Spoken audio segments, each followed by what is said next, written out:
ਵਾਹਿਗੁਰੂ ਸਾਹਿਬ ਜੀ। ਡੰਡੌਤ ਬੰਦਨ ਅਨਕ ਬਾਰ, ਸਰਬ ਕਲਾ ਸਮਰਥ।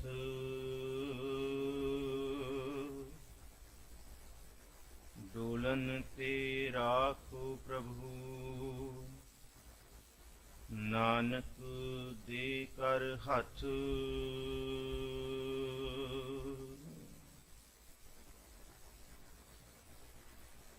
ਕਿਰਪਾ ਕਰਹੁ ਦੀਨ ਕੇ ਦਾਤੇ, ਮੇਰਾ ਗੁਣ ਅਵਗੁਣ ਨਾ ਵਿਚਾਰੋ ਕੋਈ। ਮਾਟੀ ਕਾ ਕਿਆ ਤੋ ਪੈ ਸੁਆਮੀ, ਮਾਨਸ ਕੀ ਗਤ ਇਹੀ। ਬਦਬਖਤ ਹਮ ਚੁਨ ਬਖੀ, ਗਾਫਿਲ ਬੇਨਜ਼ਰ ਬੇਬਾਕ। ਨਾਨਕ ਬੁਗੋਇਤ ਜਨ ਤੁਰਾ, ਤੇਰੇ ਚਾਕਰਾਂ ਪਾਖਾਕ। परम सम्मानयोग हाजरा हजूर ज़हरा ज़हूर सरपला भरपूर, चबर छतर तखत दे मालक, रूहानियत दे भंडार, धन धन साहिब श्री गुरु ग्रंथ साहब महाराज जी की पावन हजूरी विच संध्या वेले दे दीवाना की हाजरी भरदे गुरु प्यारे गुरु सवारे सत्संगी जनों, आप जी ने अत सत्कारयोग भाई साहब जी पासों अमृतमय बाणी का कीर्तन सरवण किया है जी। जफरनामे की विचार पिछले 5 दिनों तो इस मुकद्दस स्थान पर आप सरवण करने वास्ते पहुंच रहे हो। अज की विचार नूं आपां अगाह तोड़ीए। सतगुर मेहर करन, धन धन साहिब श्री गुरु गोबिंद सिंह महाराज जी का जीवन का सफर, जिंदगी का सफर। एक नबी ने बहुत खूब किया, कहते जे गुरु गोबिंद सिंह साहब महाराज जी का सारा जीवन दर्शन करना है, जे उन्हों का इतिहास वेखना है, तो एक बहुत तेज घोड़े उत्ते बैठ के वेखना पेगा।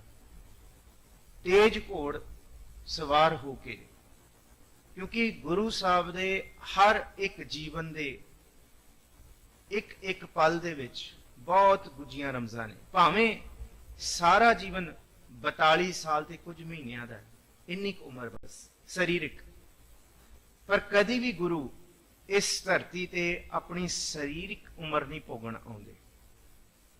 उन्हां दा मनोरथ शरीरिक उम्र का भोगण का नहीं हुंदा।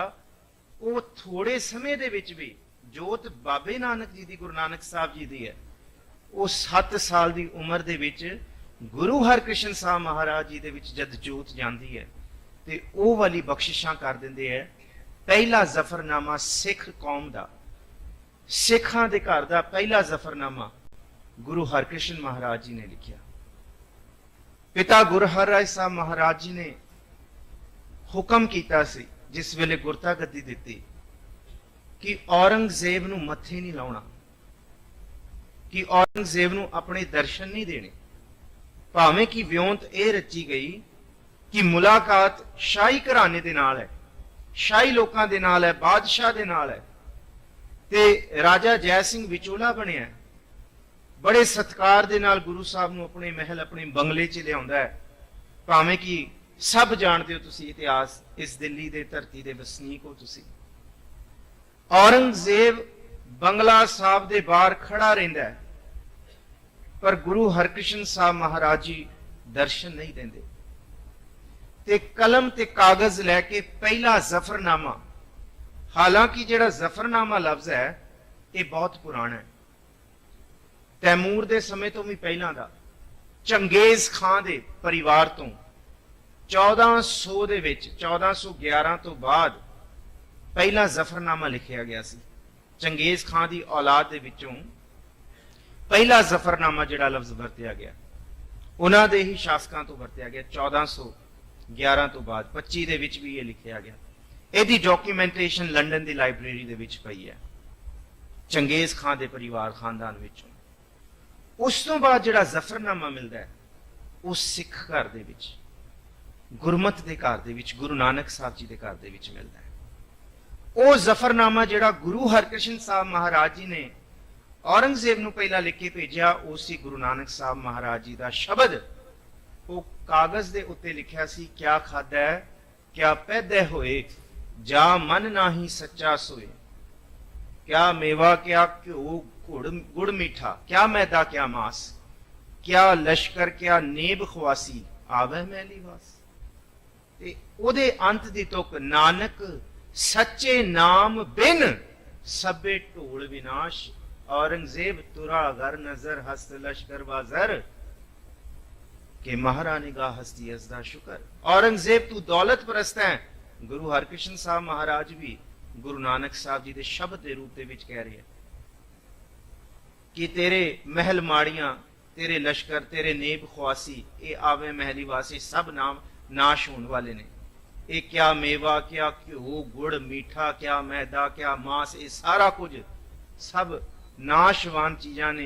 इन्हां ते जेड़ा भी अहंकार करदा है बंदा, वो भी नाशवान, ओदा भी कोई खुराक खोज नहीं रहिंदा। ते जेड़ा बंदा इन्हां दे सहारे अपनी हौमे दी तूती वजाउंदा है, अपने हौमे दा डंका वजाउंदा है, इन्हां दिस दे पसारे विचों, इन्हां लश्करां तो, इन्हां नेब ख्वासियां तो, इन्हां महलां तो, इन्हां महलमाणियां दे विचों कट्ठी कीती दौलत ते दूसरियां दा खून चूस के दूसरियां दे उत्ते कुफर तोल कीता होया। महाराज कहंदे नानक सच्चे नाम बिन सभे ढोल विनाश, ये भी विनाश दा कारण ने।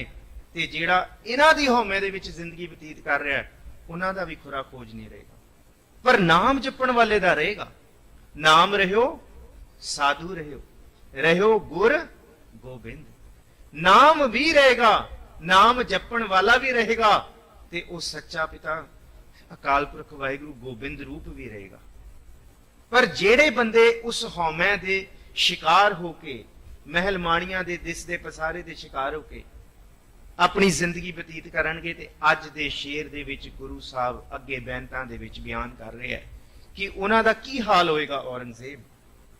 ते उस तो वड्डी गल, धर्म दा बुरका पा के ਜਿਹੜਾ ਵੀ ਕੋਈ ਕੰਮ ਕਰਦਾ ਹੈ ਉਹਨੂੰ ਸਿਰੇ ਨਹੀਂ ਚਾੜਦਾ, ਉਹਦਾ ਹਾਲ ਮਾੜਾ ਹੁੰਦਾ। ਭਾਵੇਂ ਅੱਜ ਦੇ ਸਮੇਂ ਦੇ ਵਿੱਚ ਧਰਮ ਦਾ ਬੁਰਕਾ ਪਾ ਕੇ ਕਹਿਣ ਕਹਾਉਣ ਵਾਲੇ ਸਰਕਾਰਾਂ ਧਰਮ ਨੂੰ ਆੜ ਬਣਾ ਕੇ, ਧਰਮ ਦੀ ਢਾਲ ਲੈ ਕੇ ਲੋਕਾਂ ਉੱਤੇ ਜ਼ੁਲਮ ਕਰਦੀ ਹੈ। ਕੀ ਕੁਝ ਹੋ ਰਿਹਾ, ਗੁਰੂ ਗ੍ਰੰਥ ਸਾਹਿਬ ਮਹਾਰਾਜ ਜੀ ਦੀਆਂ ਬੇਦਬੀਆਂ ਹੋਈਆਂ, ਕੀ ਕੁਝ ਨਹੀਂ ਕੀਤਾ ਗਿਆ, ਕੀ ਕੁਝ ਇਸ सच्चे पिता जी की बाणी की बेदबी वास्ते नहीं होया। अज भी पंजाब दे विच किन्ना कु कुफर हो रहा है, रोज 2-3 मौतां नशे नाल हो रही ने, रोज फेसबुक ते देख के वलुंदरिया जांदा है मन। असीं किहड़े पासे तुर पए हां? सानू ना कटार मार सकी, ना तलवार मार सकी, ना औरंगजेब दा जुल्म मार सकिया, ना वड्डे वड्डे बादशाह दीयां चलाक नीतियां मार सकियां। सानू 1.5 इंच दी सिरिंज मार गई अज सानू चिट्टा मार गया। ये त्रासदी है पंजाब दी। अफीम भुग्गी गांजा, वाहिगुरू बख्शिश करन, मैनू बख्शियो तुसी। ये मैं लफ्ज स्टेज तो इसलिए वरत रहा, ये नशे ते कुछ भी नहीं है चिट्टे दे नशे दे सामने।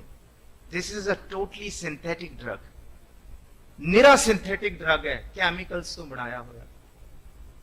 और ਇਹਨੂੰ ਲੈਣ ਵਾਲਾ ਬੰਦਾ ਕਦੀ ਨਹੀਂ ਪਿੱਛੇ ਮੁੜ ਸਕਦਾ।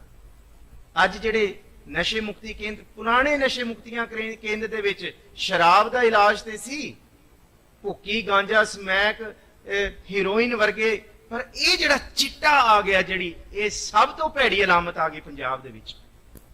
ਔਰ ਇਸ ਤੋਂ ਆਉਣ ਵਾਲੇ ਸਮੇਂ ਦੇ ਵਿੱਚ ਜ਼ੋਂਬੀ ਡਰਗ ਆ ਰਿਹਾ, ਇਹਦੀ ਹੀ ਕਾਰਡ ਜਿਹੜੀ ਬਾਹਰਲੇ ਦੇਸ਼ਾਂ ਦੇ ਵਿੱਚ ਆ ਚੁੱਕਾ ਹੈ। ਇਹ ਸਭ ਤੋਂ ਪਹਿਲਾਂ ਪੰਜਾਬ 'ਚ ਆ ਜਾਂਦੀ ਹੈ। ਔਰ ਮੈਂ ਤੁਹਾਨੂੰ ਫਿਰ ਅਰਜ਼ ਕਰਾਂ, ਇਹ ਜਿਹੜਾ ਸਿੰਥੈਟਿਕ ਡਰਗ ਹੈ, ਇਹ ਖੂਨ ਨੂੰ ਪੋਇਜ਼ਨਸ ਕਰ ਦਿੰਦਾ ਹੈ। ਇਹਦਾ ਕੋਈ ਇਲਾਜ ਨਹੀਂ ਹੈ। ਇਹਦਾ ਇਲਾਜ ਮੌਤ ਹੈ। ਅੱਜ ਵੀ ਪਿੰਡਾਂ ਦੇ ਵਿੱਚ ਮਾਵਾਂ ਤਰਾਸਦੀਆਂ ਕਰ ਰਹੀਆਂ ਨੇ, ਮਾਵਾਂ ਰੋ ਰਹੀਆਂ ਨੇ। ਇਹ ਹਾਲ ਹੈ ਸਾਡੇ ਪੰਜਾਬ ਦਾ। ਇੱਥੇ ਆਪਾਂ ਖੜ ਗਏ ਹਾਂ।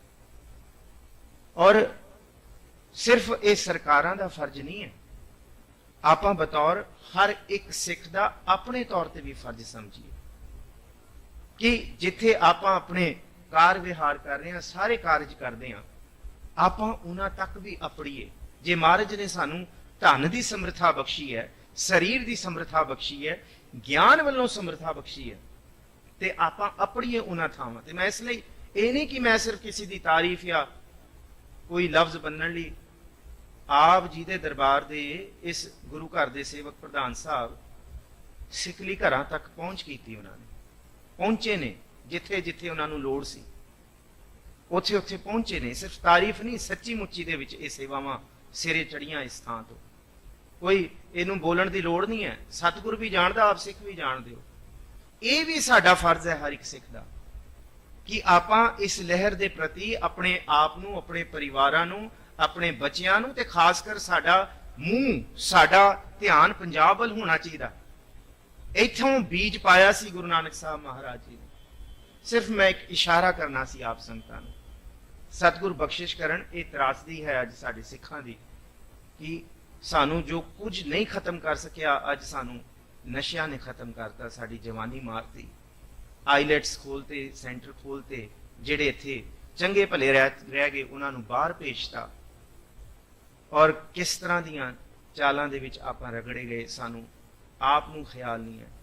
ਆਪ ਨੂੰ ਬੰਦੇ ਖੋਜ ਦਿਲ ਹਰ ਰੋਜ਼, ਨਾ ਫਿਰ ਪਰੇਸ਼ਾਨੀ ਮਾਹੇ, ਇਹ ਜੋ ਦੁਨੀਆ ਸਹਿਰ ਮੇਲਾ ਦਸਤਗੀਰੀ ਨਾ।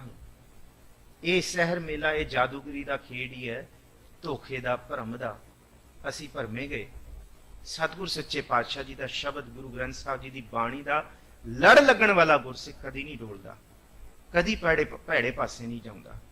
ਅੱਜ ਪੰਜਾਬ ਦੇ ਪਿੰਡਾਂ ਦੇ ਵਿੱਚ ਕਈ ਗੁਰਦੁਆਰੇ ਨੇ, ਪਰ ਸਿੱਖੀ ਕਿੱਥੇ ਹੈ? मस्जिद तो बना ली पर भर में, इमां की शरारत वालों ने मन अपना पुराना पापी था, बरसों से नमाजी बन ना सका। इकबाल बड़ा उपदेशक है, मन बातों से मोह लेता है, गुफ्तार का गाजी बन तो गया, रफ्तार का काजी बन ना सका। देखो इत्थे बह के बोलना भी कोई औखी गल नहीं है, बोलना बहुत औखा है। मंत्री भी बोल लेंदे है, बोलण वाले ते बहुत कुछ। हिटलर तो वड्डा बुलारा कौन सी, मैनू ये दसो। He was one of the most eminent speaker। बोलन वाले ते बहुत कुछ कर लेंदे है, पर असल दे विच आपां ये सफर कद शुरू करांगे अंदर दा? ये इल्हामियत वल दा सफर, ये रूहानियत वल दा सफर, ये बातन ही आसमान गिरायो नहीं होएगा। इनू गए मशक्कत घाल दे रूप दे विच आपां सुचेत होइए, आपां अपना अपना फर्ज समझिए कि ये उन्हां दा फर्ज नहीं, ये सरकारां दा फर्ज नहीं, ये कमेटियां दा फर्ज नहीं, ये साडा अपना अपना फर्ज भी है। ये हर एक रूह दा, हर एक सिख दा भी फर्ज है।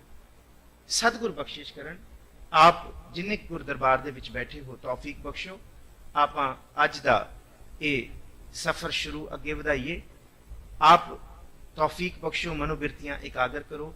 विचार आरंभण तो पहला सारे गुरु बख्शी फतेह सांझी करो जी। गज बज के आखो जी, वाहिगुरू जी का खालसा, वाहिगुरू जी की फतेह। सतनाम श्री वाहिगुरू साहिब जी। अगर हजरत ए खुद सितादा शब्द, बाजानो दिल एकार वाजा शब्द। औरंगजेब ये हजरत मोहम्मद साहब ਲਈ लफ्ज नहीं ਵਰਤਿਆ। ਇਹ हजरत ਜਿਹੜਾ ਤੁਸੀਂ लफ्ज ਵਰਤ ਰਹੇ ਹੋ, ਇਹ ਰਾਜੇ ਵਾਸਤੇ ਵਰਤਿਆ ਹੋਇਆ, ਵੱਡੇ ਵਾਸਤੇ ਵਰਤਿਆ ਹੋਇਆ, ਸ਼ਹਿਨशाह ਵਾਸਤੇ ਵਰਤਿਆ ਹੋਇਆ।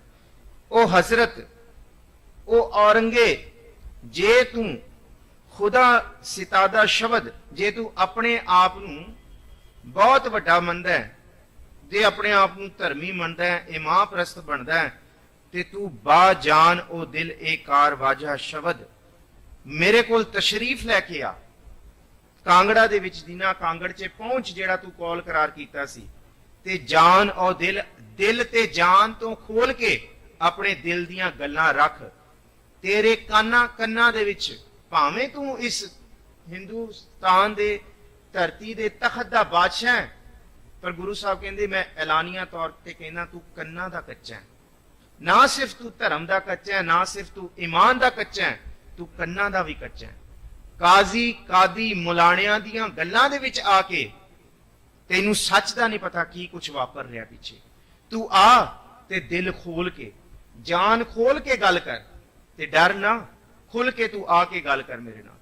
ਗੁਰੂ ਨਾਨਕ ਸਾਹਿਬ ਮਹਾਰਾਜ ਜੀ ਨੇ ਪਹਿਲਾਂ ਹੀ ਕਹਿਤਾ ਸੀ ਕਿ ਇਹਨਾਂ ਦੇ ਵਿੱਚ ਇੰਨੀ ਗਿਰਾਵਟ ਆ ਗਈ ਹੈ। ਇਸ ਧਰਤੀ ਦੇ 3 ਧਾਰਮਿਕ ਖਿੱਤੇ, ਇਸਲਾਮ, ਹਿੰਦੂ ਧਰਮ ਤੇ ਜੋਗੀ, ਕਾਦੀ ਕੂੜ ਬੋਲ ਮਲ ਖਾਏ, ਬਾਹਮਣ ਨਾਵੇਂ ਜੀਆਂ ਘਾਏ, ਜੋਗੀ ਜੁਗਤ ਨਾ ਜਾਣੈ ਅੰਧ। ਇਹ ਤਿੰਨੋਂ ਨਹੀਂ ਜਾਣਦੇ, तीनों उजाड़े का बन। इन्होंने उजाड़ा करता धरती ते उजाड़ा। काजी लोग जेड़े फैसले करते ने, जज बनी बैठे ने, कुरान दियां आयतां दे झूठे अर्थ करके लोकां नूं गफलत दा शिकार बना रहे। बामण नावे जियां घाए, इन्होंने स्वर्ग नरक दा डरावा दे के लोकां तो सारियां जायदातां हड़प लियां ते कहंदे तीर्थां दे इशनान तो तुहानूं स्वर्ग मिल जाएगा। जोगी जुगत ना जाने अंध, सिद्ध छुप बैठे पर्वती, कौन जगत को पार उतारा। इन्हां नूं पता ही नहीं है। ये भभूत मल के अपने आप नूं ये बाहरी चिन्ह नूं अपना के इन्हां ने मन दे चिन्ह ते अपनाए नहीं, जिन्हों गुरु साहब कहंदे मुंदा संतोख शर्मपत झोली, ज्ञान की करै विभूत। ये जड़ियां मुंदरां तुसीं पा रहे हो, कंन नूं तुसीं सोचदे हो मुंदरां पा के काम वस हो जाएगा। गुरु साहब कहते जिन्ना चिर तक अंदर संतोख दी मुंदरा ना पईयां होण मन नूं, कामनावां वश नहीं होणगियां। मुंदरा संतोख शर्मपत झोली, ये शर्म तुहाडे मोडेस्टी होनी चाहिए, तुहाडे कोल तुहानूं एहसास होना चाहिए। तुसीं कहंदे हो कि असीं गृहस्तियां नूं छड्ड के बैठे हां, गृहस्थी रब नूं नहीं प्राप्त कर सकदे। तुहानूं भुख लगदी है ते फिर गृहस्तियां कोल ही झोलियां अड़ के मंगण जांदे हो, ढिड दी पूर्ति गृहस्तियां तो करदे हो। गुरु साहब कहते ये कादा तुसी पाखंड कीता होया। मुंदा संतोख शर्मपत झोली, ध्यान की करें। ये जिहड़ी विभूत तुसी मल लैंदे हो शरीर ते, ये ते मन ते मलो ध्यान दी। ध्यान तुहाडा फिर नहीं टिकिया, ध्यान तुहाडा रिधियां सिधियां तक है। सवासां नूं अड़ा के योग साधनावां करके उम्र वधाउण तक दा है। ओ सुन लो गल, उम्र ते भावें गुरु गोबिंद सिंह वर्गी 42 साल होण, पर 42 साल का भी इतिहास विचारते विचारते कई 42 साल लग जाएंगे। कई हजारां सालों के भी गुरु गोबिंद सिंह महाराज जी का इतिहास नहीं विचारिया जा सकता, क्योंकि इन्ना कवाट है। भावें शरीरिक उम्र सिर्फ 42 साल है, पर हर एक साल, हर एक महीना, हर एक दिन, हर एक घंटा, हर एक पल, हर एक विसवे चसियां धरियां पैरां अख चमकाउण, जिन्ना भी गुरु गोबिंद सिंह महाराज जी का विचारन योग है, विचारन योग है। कमाल दी गल्लां ने। कहंदे तू अपने दिल दी खोल के गल कर, मेरे रूबरू होके उथों बह के गल्लां नहीं समझ आउणगियां। अगे शुमारा चू फर्ज अस्तकारे कुनी, बा मजूब नविश्त शुमारे कुनी। हुण तेरा फर्ज ये बनदा है, शुमारा चू फर्ज, चू भाव तेरा, तेरा फर्ज ये बनता है औरंगे कि अस्त है कारे कुनी। ये जिहड़ा कारज है, जिहड़ी तू कसम चकी हुई है ना धर्म की, ये तो तेरी मुक्ति नहीं होनी हुण मौत तक।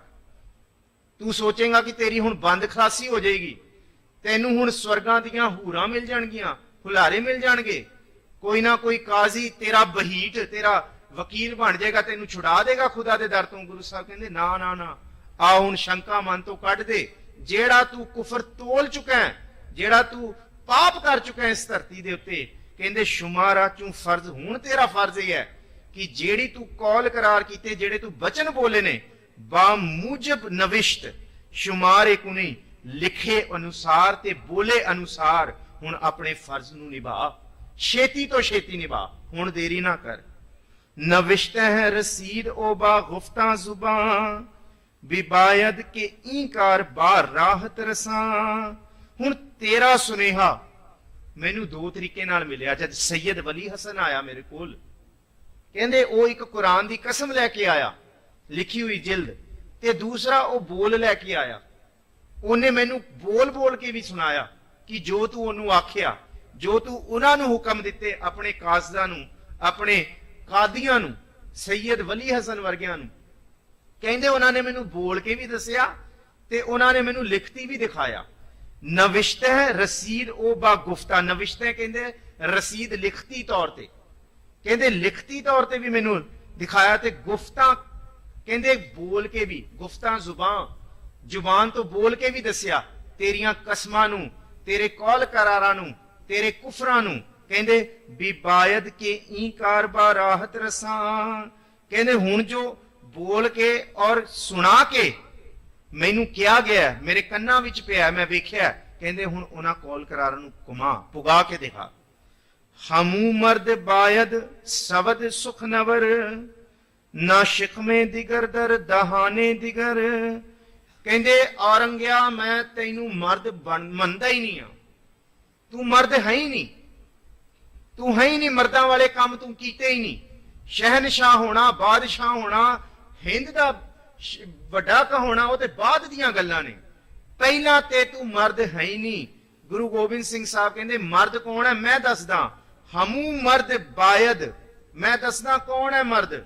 ਸ਼ਬਦ ਸੁਖ ਨਵਰ, ਸੁਖ ਨਵਰ ਕਹਿੰਦੇ ਕੌਲਾਂ ਦਾ, ਕਰਾਰਾਂ ਦਾ, ਬੋਲਾਂ ਦਾ ਪੱਕਾ, ਜਿਹੜਾ ਜ਼ੁਬਾਨ ਤੋਂ ਬੋਲਦਾ ਉਹੀ ਕਰਕੇ ਦਿਖਾਉਂਦਾ ਹੈ। ਕਹਿੰਦੇ ਉਹ ਸੁਖ ਨਵਰ ਹੈ। ਸੁਖ ਨਵਰ ਕਹਿੰਦੇ ਜੋ ਮੂੰਹ ਤੋਂ ਬੋਲੇ ਉਹ ਕਰਕੇ ਦਿਖਾਏ, ਆਪਣੇ ਬਚਨਾਂ ਦਾ ਪੱਕਾ ਹੋਏ।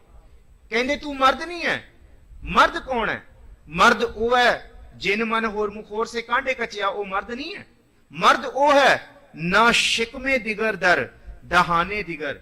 ਇਹ ਸ਼ਿਕਮੇ ਦਿਗਰ ਜਿਹੜਾ ਹੈ ਇਹਨੂੰ ਕਹਿੰਦੇ ਦਿਗਰ ਦਰ ਢਿੱਡ ਦੇ ਵਿੱਚ, ਤੇ ਦਹਾਨੇ ਦਿਗਰ ਕਹਿੰਦੇ ਆ ਜ਼ੁਬਾਨ ਤੇ। ਕਹਿੰਦੇ ਉਹ ਮਰਦ ਹੈ ਹੀ ਨਹੀਂ ਜਿਹਦੇ ਢਿੱਡ ਦੇ ਵਿੱਚ ਕੁਝ ਹੋਰ ਹੈ ਤੇ ਜਿਹਦੇ ਜ਼ੁਬਾਨ ਦੇ ਉੱਤੇ ਕੁਝ ਹੋਰ ਹੈ। ਕਹਿੰਦੇ ਉਹ ਮਰਦ ਹੋ ਹੀ ਨਹੀਂ ਸਕਦਾ। ਉਹ ਕਾਹਦਾ ਮਰਦ ਹੋਇਆ? ਉਹਨੂੰ ਮਰਦ ਕਹਾਉਣ ਦਾ ਤੇ ਹੱਕ ਨਹੀਂ, ਜਿਹੜਾ ਮੁਖ ਹੋਰ ਤੇ ਮਨ ਹੋਰ, ਅੰਦਰ ਕੁਝ ਹੋਰ ਲਈ ਫਿਰਦਾ ਹੈ, ਅੰਦਰ ਕੁਝ ਹੋਰ ਵਿਉਂਤਾ ਬਣਾਈ ਬੈਠਾ ਹੈ ਤੇ ਮੂੰਹ ਦਾ ਮਿੱਠਾ ਹੈ। ਇੱਥੇ ਬਾਬਾ ਸ਼ੇਖ ਫਰੀਦ ਦਾ ਇੱਕ ਸ਼ਬਦ ਆਪਾਂ ਚੇਤੇ ਕਰੀਏ। ਬਾਬਾ ਸਾਹਿਬ ਕਹਿੰਦੇ ਖਾਸ ਕਰ ਰਮਜ਼ਾਨ ਦੇ ਦਿਨਾਂ ਦੇ ਵਿੱਚ ਮੁਸਲਮਾਨ ਲੋਕ ਕੀ ਕਰਦੇ ਆ, ਸੂਫੀ ਵਸਤਰ ਪਾ ਕੇ ਰੱਖਦੇ ਆ। 30-40 ਦਿਨਾਂ ਦੇ ਇਹਨਾਂ ਦੇ ਰੋਜ਼ੇ ਹੁੰਦੇ ਲਗਾਤਾਰ, ਕਿਉਂਕਿ ਔਰੰਗਜ਼ੇਬ ਵੀ ਰੋਜ਼ਿਆਂ ਦਾ ਬੜਾ ਪੱਕਾ ਸੀ, ਅੱਗੇ ਜ਼ਿਕਰ ਆਏਗਾ। ਪਰ ਉਹਨੇ 5 ਵਕਤ ਦੇ ਨਮਾਜ਼ ਦਾ ਕੋਈ ਫਲ ਨਹੀਂ ਕੀਤਾ ਸਿੱਧਾ। ਕਿਉਂ? ਕਾਰਨ ਕੀ ਸੀ? ਸਵਾਲ ਮੈਨੂੰ ਵੀ ਪੁੱਛਿਆ ਗਿਆ ਇੱਕ ਵਾਰੀ ਕਿ ਜੀ ਇੱਕ ਮੁਸਲਮਾਨ ਨੇ, ਮੇਰੇ ਸਟੂਡੈਂਟ ਨੇ ਪੁੱਛਿਆ, even I have told you earlier, ਮੈਂ ਆਪ ਸੰਗਤਾਂ ਨਾਲ ਜ਼ਿਕਰ ਕੀਤਾ ਸੀ ਕੁਝ ਸਮੇਂ ਪਹਿਲਾਂ ਕਿ ਮੈਂ ਸੈਂਟਰਲ ਯੂਨੀਵਰਸਿਟੀ ਆਫ ਕਸ਼ਮੀਰ ਦੇ ਵਿੱਚ ਬਤੌਰ ਅਸਿਸਟੈਂਟ ਪ੍ਰੋਫੈਸਰ ਸੇਵਾ ਨਿਭਾਈ ਇਨ 2015, ਤੇ ਉੱਥੇ ਮੇਰੇ ਲੋਕਲ ਸਟੂਡੈਂਟ ਸਾਰੇ 30 ਦੇ 30 ਬੱਚੇ ਲੋਕਲ ਇਸਲਾਮ ਸਟੂਡੈਂਟ। ਜਦ ਉਹਨਾਂ ਨੂੰ ਸਿੱਖ ਸਟੱਡੀਜ਼ ਪੜ੍ਹਾਈਆਂ, ਇਹ ਸਾਰਾ ਕੁਝ ਗੁਰੂ ਨਾਨਕ ਸਾਹਿਬ ਜੀ ਦੀ, ਮੈਂ ਇਹ ਜ਼ਿਕਰ ਵੀ ਕੀਤਾ ਸੀ, ਉਹਨਾਂ ਨੇ ਪਹਿਲੀ ਕਲਾਸ 'ਚ ਰੋਲਾ ਪਾਇਆ, ਤੁਹਾਨੂੰ ਯਾਦ ਹੋਏਗਾ ਕਿ ਗੁਰੂ ਨਾਨਕ ਸਾਹਿਬ ਤੇ ਮੱਕੇ ਗਏ ਨਹੀਂ, ਤੁਸੀਂ ਕਿਉਂ ਰੋਲਾ ਪਾਉਂਦੇ ਹੋ ਮੱਕੇ ਗਏ। ਖੈਰ ਇਹਦਾ ਉਹਨਾਂ ਨੂੰ ਜਵਾਬ ਦਿੱਤਾ ਸੀ 6 ਉਦਾਹਰਨਾਂ ਦੇ ਨਾਲ, ਔਰ ਉਹਨਾਂ ਦੀਆਂ ਅੱਖਾਂ ਸੇਜਲ ਹੋ ਗਈਆਂ ਸੀ। ਔਰ ਉਹੀ ਇਮਤਿਹਾਨ ਦੇ ਵਿੱਚ ਉਹ ਸਾਰਾ ਕੁਝ ਲੈ ਕੇ ਆਏ। ਨਾ ਸਿਰਫ ਉਹ ਮੰਨੇ, ਉਹ ਕਹਿੰਦੇ ਇਹ ਕੋਈ ਫਰਕ ਨਹੀਂ, ਕਹਿੰਦੇ ਜਿੰਨੀ ਇੱਜ਼ਤ ਸਾਡੇ ਲਈ ਮੁਹੰਮਦ ਸਾਹਿਬ ਲਈ ਹੈ, ਕਹਿੰਦੇ ਅੱਜ ਤੋਂ ਸਰ ਸਾਡੇ ਹਿਰਦੇ ਵਿੱਚ ਬਾਬੇ ਨਾਨਕ ਦੀ ਥਾਂ। ਇੰਨਾ ਪਿਆਰਾ ਇੱਕ ਨਬੀ ਵਸਲ, ਕਿਉਂਕਿ ਇਹ ਸਬੂਤ ਨੇ। ਤੁਸੀਂ ਬਗਦਾਦ ਜਾਓ, ਬਗਦਾਦ ਅਜੇ ਵੀ ਉਹ ਸਿਲ ਪੱਥਰ ਬਚਿਆ ਹੋਇਆ, ਭਾਵੇਂ ਉਹ ਥਾਂ ਪਿਛਲੇ ਕੁਝ ਸਾਲਾਂ ਪਹਿਲਾਂ ਤਬਾਹ ਹੋ ਗਈ ਸੀ ਜੰਗਾਂ ਯੁੱਧਾਂ ਦੇ ਵਿੱਚ, ਪਰ ਉਹ ਸਿਲ ਪੱਥਰ ਸੰਭਿਆ ਹੋਇਆ ਹੈ ਜਿਹਦੇ ਉੱਤੇ ਗੁਰੂ ਨਾਨਕ ਸਾਹਿਬ ਦੇ ਸਮੇਂ ਦਾ ਲਿਖਿਆ ਹੋਇਆ। ਉੱਚਤੁਲ ਫਕੀਰ ਹਜ਼ਰਤ ਬਾਬਾ ਨਾਨਕ ਆਇਦ, ਇੱਥੇ ਆਏ ਸੀ। ਆਇਦ ਅਸਤ ਆਏ ਹੈਗੇ, ਤੇ ਹਜ਼ਰਤ ਲਫ਼ਜ਼ ਬਾਬੇ ਨਾਨਕ ਲਈ ਵਰਤਿਆ। ਉੱਚਤੁਲ ਫਕੀਰ, ਵੱਡਾ, ਬਹੁਤ ਵੱਡਾ, ਵੱਡਿਆਂ ਤੋਂ ਵੀ ਵੱਡਾ। ਉੱਚਤੁਲ ਫਕੀਰ, ਫਕੀਰਾਂ ਤੋਂ ਵੀ ਉੱਚਾ ਹਜ਼ਰਤ। ਤੇ ਹਜ਼ਰਤ ਮੁਹੰਮਦ ਸਾਹਿਬ ਲਈ ਵੀ ਵਰਤਦੇ, ਬੰਦਗੀ ਪੁਰਸ਼ਾਂ ਲਈ ਵੀ। ਉਹ ਬਾਬੇ ਨਾਨਕ ਲਈ ਵਰਤਿਆ ਉਹਨਾਂ ਨੇ ਲਫ਼ਜ਼, ਜਿਨ੍ਹਾਂ ਨੇ ਬਾਬੇ ਨਾਨਕ ਦੇ ਦਰਸ਼ਨ ਕੀਤੇ। ਉੱਚਤੁਲ ਫਕੀਰ ਹਜ਼ਰਤ ਬਾਬਾ ਨਾਨਕ। ਤੇ ਮੈਨੂੰ ਕਹਿੰਦੇ ਕਿ 5 ਵਕਤ ਦੀਆਂ ਨਮਾਜ਼ਾਂ ਪੜ੍ਹਨ ਵਾਲਾ ਝੂਠਾ ਕਿਵੇਂ ਹੋ ਸਕਦਾ ਹੈ? ਔਰੰਗਜ਼ੇਬ ਸੀ। ਮੈਂ ਕਿਹਾ ਮੈਨੂੰ ਇੱਕ ਗੱਲ ਦੱਸੋ, ਜਿਹੜਾ ਹਜ਼ਰਤ ਹੁਸੈਨ ਹੋਇਆ ਮੁਹੰਮਦ ਸਾਹਿਬ ਦਾ ਦੋਤਾ, ਕਿ ਉਹ 5 ਵਕਤ ਨਮਾਜ਼ੀ ਸੀ? ਕਹਿੰਦੇ ਹਾਂ ਸੀ। ਮੈਂ ਕਿਹਾ ਜਿਸ ਵੇਲੇ ਕਰਬਲਾ ਦਾ ਯੁੱਧ ਹੋਇਆ, ਮੈਂ ਕਿਹਾ 82 ਬੰਦੇ, ਤਕਰੀਬਨ 72 ਤੋਂ ਲੈ ਕੇ 80 ਦਾ ਜ਼ਿਕਰ ਹੈ, ਉਹਨਾਂ ਦੀ ਫੌਜ ਸੀ ਹੁਸੈਨ ਹੋਰਾਂ ਦੀ, ਹਜ਼ਰਤ ਹੁਸੈਨ ਦੀ, ਮੁਹੰਮਦ ਸਾਹਿਬ ਦੇ ਦੋਤੇ ਸੀ। ਮੈਂ ਕਿਹਾ ਸਾਰੇ ਨਮਾਜ਼ੀ ਸੀ? ਕਹਿੰਦੇ ਸਾਰੇ ਨਮਾਜ਼ੀ ਸੀ। ਕਹਿੰਦੇ ਜਿਹੜੀ ਉਹਨਾਂ ਤੇ ਫੌਜ ਚੜ ਕੇ ਆਈ 80,000, ਮੈਂ ਕਿਹਾ ਉਹ ਕੌਣ ਸੀ? ਕਹਿੰਦੇ ਉਹ ਵੀ ਨਮਾਜ਼ੀ ਸੀ। ਮੈਂ ਕਿਹਾ ਹੁਣ ਦੋਨੋਂ ਨਮਾਜ਼ੀ ਲੜ ਰਹੇ ਨੇ ਆਪਸ 'ਚ, ਦੋਨੋਂ ਇਸਲਾਮ ਧਰਮ ਦੇ, ਦੋਨੋਂ ਇਸਲਾਮ ਨੂੰ ਮੰਨਣ ਵਾਲੇ, ਦੋਨੋਂ ਗਰੁੱਪ, ਦੋਨੋਂ ਗੁੱਟ 5 ਵਕਤ ਦੇ ਨਮਾਜ਼ੀ, ਪਰ ਤੁਸੀਂ ਰੋਂਦੇ ਕੁਰਲਾਉਂਦੇ ਮੁਹਰਮ ਕਿਉਂ ਸਿਰਫ ਹੁਸੈਨ ਲਈ ਕਰਦੇ ਹੋ? ਕਿਉਂ ਸਿਰਫ ਉਹਨੂੰ ਉੱਚਾ ਮੰਨਦੇ ਹੋ? ਤੇ ਨਮਾਜ਼ੀ ਤੇ ਉਹ ਵੀ ਸਨ ਜਿਹਨੂੰ ਹੁਸੈਨ ਨੇ ਮਾਰਿਆ, ਜਾਂ ਜਿਨ੍ਹਾਂ ਨੇ ਹੁਸੈਨ ਨੂੰ ਮਾਰਦਾ, ਜਿਨ੍ਹਾਂ ਨਾਲ ਲੜੇ, ਉਹ ਵੀ ਤੇ ਕਹਿੰਦੇ ਨਹੀਂ ਉਹ ਪਾਪੀ ਸਨ। ਮੈਂ ਕਿਹਾ ਕਿੱਥੇ? ਹੁਣ ਸੁਰਤ ਸਮਝ ਆਈ? ਹੁਣ ਕਿਉਂ ਪਾਪੀ ਸਨ? ਸਿਰਫ 5 ਵਕਤ ਦੀ ਨਮਾਜ਼ ਅਦਾ ਕਰਨ ਵਾਲਾ ਬੰਦਾ ਸ਼ਰੀਅਤ ਪ੍ਰਸਤ ਨਹੀਂ ਹੋ ਜਾਂਦਾ। ਇਸ ਤਰ੍ਹਾਂ ਸਿਰਫ ਬਾਹਰੀ ਤੌਰ ਤੇ ਦਿਖਾਵਾ ਕਰਨ ਵਾਲਾ ਜਿਗਿਆਸੂ ਵੀ ਸਿੱਖ ਨਹੀਂ ਹੋ ਜਾਣਾ। ਮੈਨੂੰ ਖਿਮਾ ਬਖਸ਼ੇ, ਇਹ ਜੁਗਤ ਹੈ, ਇਹ ਅੰਦਰ ਦੀ ਜੁਗਤ ਹੈ। ਉਹ ਵੀ ਨਮਾਜ਼ੀ ਸਨ ਜਿਹੜੇ ਲੜੇ ਨੇ, ਪਰ ਤੁਸੀਂ ਪਿੱਟਦੇ ਤੇ ਮੋਹਰਮ ਕਰਦੇ ਹੋ, ਆਪਣੇ ਆਪ ਨੂੰ ਲਹੂ ਲੋਹਾਨ ਕਰ ਲੈਂਦੇ ਹੋ ਹੁਸੈਨ ਦੀ ਮੌਤ ਤੇ। ਉਹਨਾਂ ਲਈ ਤੇ ਤੁਸੀਂ ਨਹੀਂ ਪਿੱਟਦੇ, ਉਹ ਵੀ ਤੇ ਨਮਾਜ਼ੀ ਸਨ। ਇੱਥੇ ਨਹੀਂ ਗੱਲ, ਸਿਰਫ ਨਮਾਜ਼ੀ ਹੋਣਾ ਨਹੀਂ ਬੰਦੇ ਨੂੰ ਸ਼ਰੀਅਤ ਪ੍ਰਸਤ ਬਣਾ ਦਿੰਦਾ। ਕੌਲ ਤੇ ਕਰਾਰਾਂ ਦਾ ਜਿਹੜਾ ਪੱਕਾ ਬੰਦਾ ਹੋਏ, ਅਸਲ ਦੇ ਵਿੱਚ ਉਹੀ ਨਮਾਜ਼ੀ ਹੈ। ਸਾਰਾ ਦਿਨ ਤੁਸੀਂ ਭਾਵੇਂ ਨਮਾਜ਼ਾਂ ਪੜ੍ਹਦੇ ਰਹੋ, ਪਰ ਜੇ ਨਮਾਜ਼ ਦੇ ਵਿੱਚ ਜੋ ਤੁਸੀਂ ਪੜ੍ਹਿਆ ਉਹਨੂੰ ਤੁਸੀਂ ਆਪਣੇ ਜੀਵਨ 'ਚ ਲਾਗੂ ਹੀ ਨਾ ਕਰੋ, ਫਿਰ ਕਾਹਦੇ ਤੁਸੀਂ ਨਮਾਜ਼ੀ ਹੋਏ? ਸਿਰਫ ਨਿਰਾ ਪੜਨ ਜੋ ਗਈ ਬਾਣੀ, ਜੇ ਆਪਾਂ ਸਿਰਫ ਪੜ੍ਹੀ ਜਾਈਏ, ਜੇ ਬਾਣੀ ਆਪਣੀ ਜ਼ਿੰਦਗੀ 'ਚ ਲਾਗੂ ਹੀ ਨਾ ਕੀਤੀ, ਜਿਹਨੂੰ ਗੁਰੂ ਸਾਹਿਬ ਕਹਿੰਦੇ ਗੁਰਬਾਣੀ ਬਣੀ ਹੈ, ਜੇ ਬਣੇ ਹੀ ਨਾ ਤੇ ਫਿਰ ਕੀ ਫਾਇਦਾ? ਬਾਬਾ ਸ਼ੇਖ ਫਰੀਦ ਜੀ ਨੇ ਖੂਬ ਕਿਹਾ, ਕਹਿੰਦੇ ਇਸਲਾਮ ਧਰਮ ਦੇ ਬਾਣੀ, ਇਹ ਸਿਰਫ ਇਸਲਾਮ ਧਰਮਾਂ ਵਾਸਤੇ ਨਹੀਂ ਹੈਗਾ, ਇਹ ਸਾਡੇ ਸਿੱਖਾਂ ਲਈ ਵੀ ਹੈ। ਫਰੀਦਾ ਕੰਨ ਮੁਸੱਲਾ ਸੂਫ ਗੱਲ, ਆਪਾਂ ਸੂਫੀ ਵਸਤਰ ਪਾ ਲੈਂਦੇ ਆ ਇਸਲਾਮ ਧਰਮ ਦੇ ਵਿੱਚ, ਜਿਹੜੇ ਰੋਜ਼ਾ ਅਦਾ, ਨਮਾਜ਼ ਅਦਾ ਕਰਦੇ ਨੇ, ਤੇ ਉਹ ਹਮੇਸ਼ਾ ਖਾਸ ਕਰ ਰੋਜ਼ੇ ਦੇ ਦਿਨਾਂ ਦੇ ਵਿੱਚ ਮੁਸੱਲਾ ਮੋਢੇ 'ਚ ਰੱਖਦੇ ਨੇ, ਕਿਉਂਕਿ 5 ਵਕਤ ਦੀ ਨਮਾਜ਼ ਤੇ ਪੜ੍ਹਨੀ ਹੈ। ਤੇ ਮੱਥਾ ਟੇਕਦੇ ਟੇਕਦੇ ਉਹਨਾਂ ਦੇ ਮੱਥੇ ਤੇ ਨਿਸ਼ਾਨ ਬਣ ਜਾਂਦਾ ਹੈ। ਪਰ ਗੁਰਬਾਣੀ ਕਹਿੰਦੀ ਹੈ ਕਿ ਮੱਥਾ ਟੇਕਦੇ ਟੇਕਦੇ ਤੇਰੇ ਮੱਥੇ ਤੇ ਨਿਸ਼ਾਨ ਨਾ ਬਣੇ, ਤੂੰ ਇਹੋ ਜਿਹਾ ਮੱਥਾ ਟੇਕ ਕਿ ਧਰਤੀ ਤੇ ਨਿਸ਼ਾਨ ਬਣ ਜਾਏ। ਮੱਥਾ ਟੇਕਣਾ ਤੇ ਉਹ ਹੈ, ਮੱਥਾ ਟੇਕਿਆ ਬਾਬਾ ਬੰਦਾ ਸਿੰਘ ਬਹਾਦਰ ਨੇ, ਧਰਤੀ ਤੇ ਨਿਸ਼ਾਨ ਬਣ ਗਿਆ। ਮੱਥਾ ਟੇਕਿਆ ਮਨੀ ਸਿੰਘ ਨੇ, ਧਰਤੀ ਤੇ ਨਿਸ਼ਾਨ ਬਣ ਗਿਆ। ਮੱਥਾ ਟੇਕਿਆ ਬਾਬਾ ਦੀਪ ਸਿੰਘ ਨੇ, ਧਰਤੀ ਤੇ ਨਿਸ਼ਾਨ ਬਣਿਆ। ਉਹਨਾਂ ਦਾ ਮੱਥਾ ਟੇਕਿਆ, ਉਹਨਾਂ ਦੇ ਝੰਡੇ ਝੂਲੇ ਨੇ, ਉਹਨਾਂ ਨੇ ਸਿੱਖੀ ਨੂੰ, ਜਿਹੜੀ ਗੁਰੂ ਦੀ ਇਹ ਵਾਲੀ ਜੁਗਤ ਸੀ, ਉਹਨੂੰ ਪ੍ਰਗਟਾਇਆ ਸੱਚ ਤੌਰ ਤੇ। ਇਹ ਮੱਥਾ ਟੇਕਣਾ। ਫਰੀਦਾ ਕੰਨ ਮੁਸੱਲਾ, ਕੰਨ ਭਾਵ ਕੀ ਮੁਸੱਲਾ ਗਲ 'ਚ ਪਾ ਲੈਣਾ, ਸੂਫ ਗਲ, ਸੂਫੀ ਵਸਤਰ ਵੀ ਪਾ ਲੈਣੇ। ਦਿਲ ਕਾਤੀ ਗੁੜਵਾਦ, ਦਿਲ ਦੇ ਵਿੱਚ ਤੇ ਕੈਂਚੀ ਹੈ ਤੇ ਮੂੰਹ ਤੋਂ ਬੜਾ ਮਿੱਠਾ ਹੈ, ਮੂੰਹ ਤੋਂ ਗੁੜ ਹੈ। ਗੁਰੂ ਗੋਬਿੰਦ ਸਿੰਘ ਸਾਹਿਬ ਕਹਿੰਦੇ ਇਹ ਮਰਦ ਨਹੀਂ ਹੈ, ਇਹ ਮਰਦ ਦੀ ਪਛਾਣ ਨਹੀਂ ਹੈ। ਦਿਲ ਕਾਤੀ ਗੁੜਵਾਤ, ਮੂੰਹ ਤੋਂ ਭਾਵੇਂ ਮਿੱਠਾ ਹੋਏ ਪਰ ਅੰਦਰ ਤੇ ਤੇਰੇ ਕੈਂਚੀ ਹੈ। ਬਾਹਰ ਦੀਸੈ ਚਾਨਣਾ, ਦਿਲ ਹਨਿਆਰੀ ਰਾਤ। ਬਾਹਰੋਂ ਸਿਰਫ ਚਿੱਟੇ ਕੱਪੜੇ ਪਾਏ ਹੈ, ਅੰਦਰ ਸਾਰੀ ਕੂੜ ਦੀ ਪਾਲੀ ਭਰੀ ਹੋਈ ਹੈ, ਅੰਦਰ ਹਨੇਰਾ ਹੀ ਹੈ। ਭਾਵੇਂ ਤੁਸੀਂ ਇਮਾਰਤ ਨੂੰ ਜਿੰਨਾ ਮਰਜ਼ੀ ਬਾਹਰ ਤੋਂ ਦੀਪਮਾਲਾ ਕਰ ਦੋ, ਪਰ ਜੇ ਇਮਾਰਤ ਦੇ ਅੰਦਰ ਗੁੱਪ ਹਨੇਰਾ ਹੈ, ਜਾਲੇ ਲੱਗੇ ਹੋਏ ਨੇ, ਕੌਣ ਜਾਏਗਾ ਇਮਾਰਤ ਦੇ ਅੰਦਰ?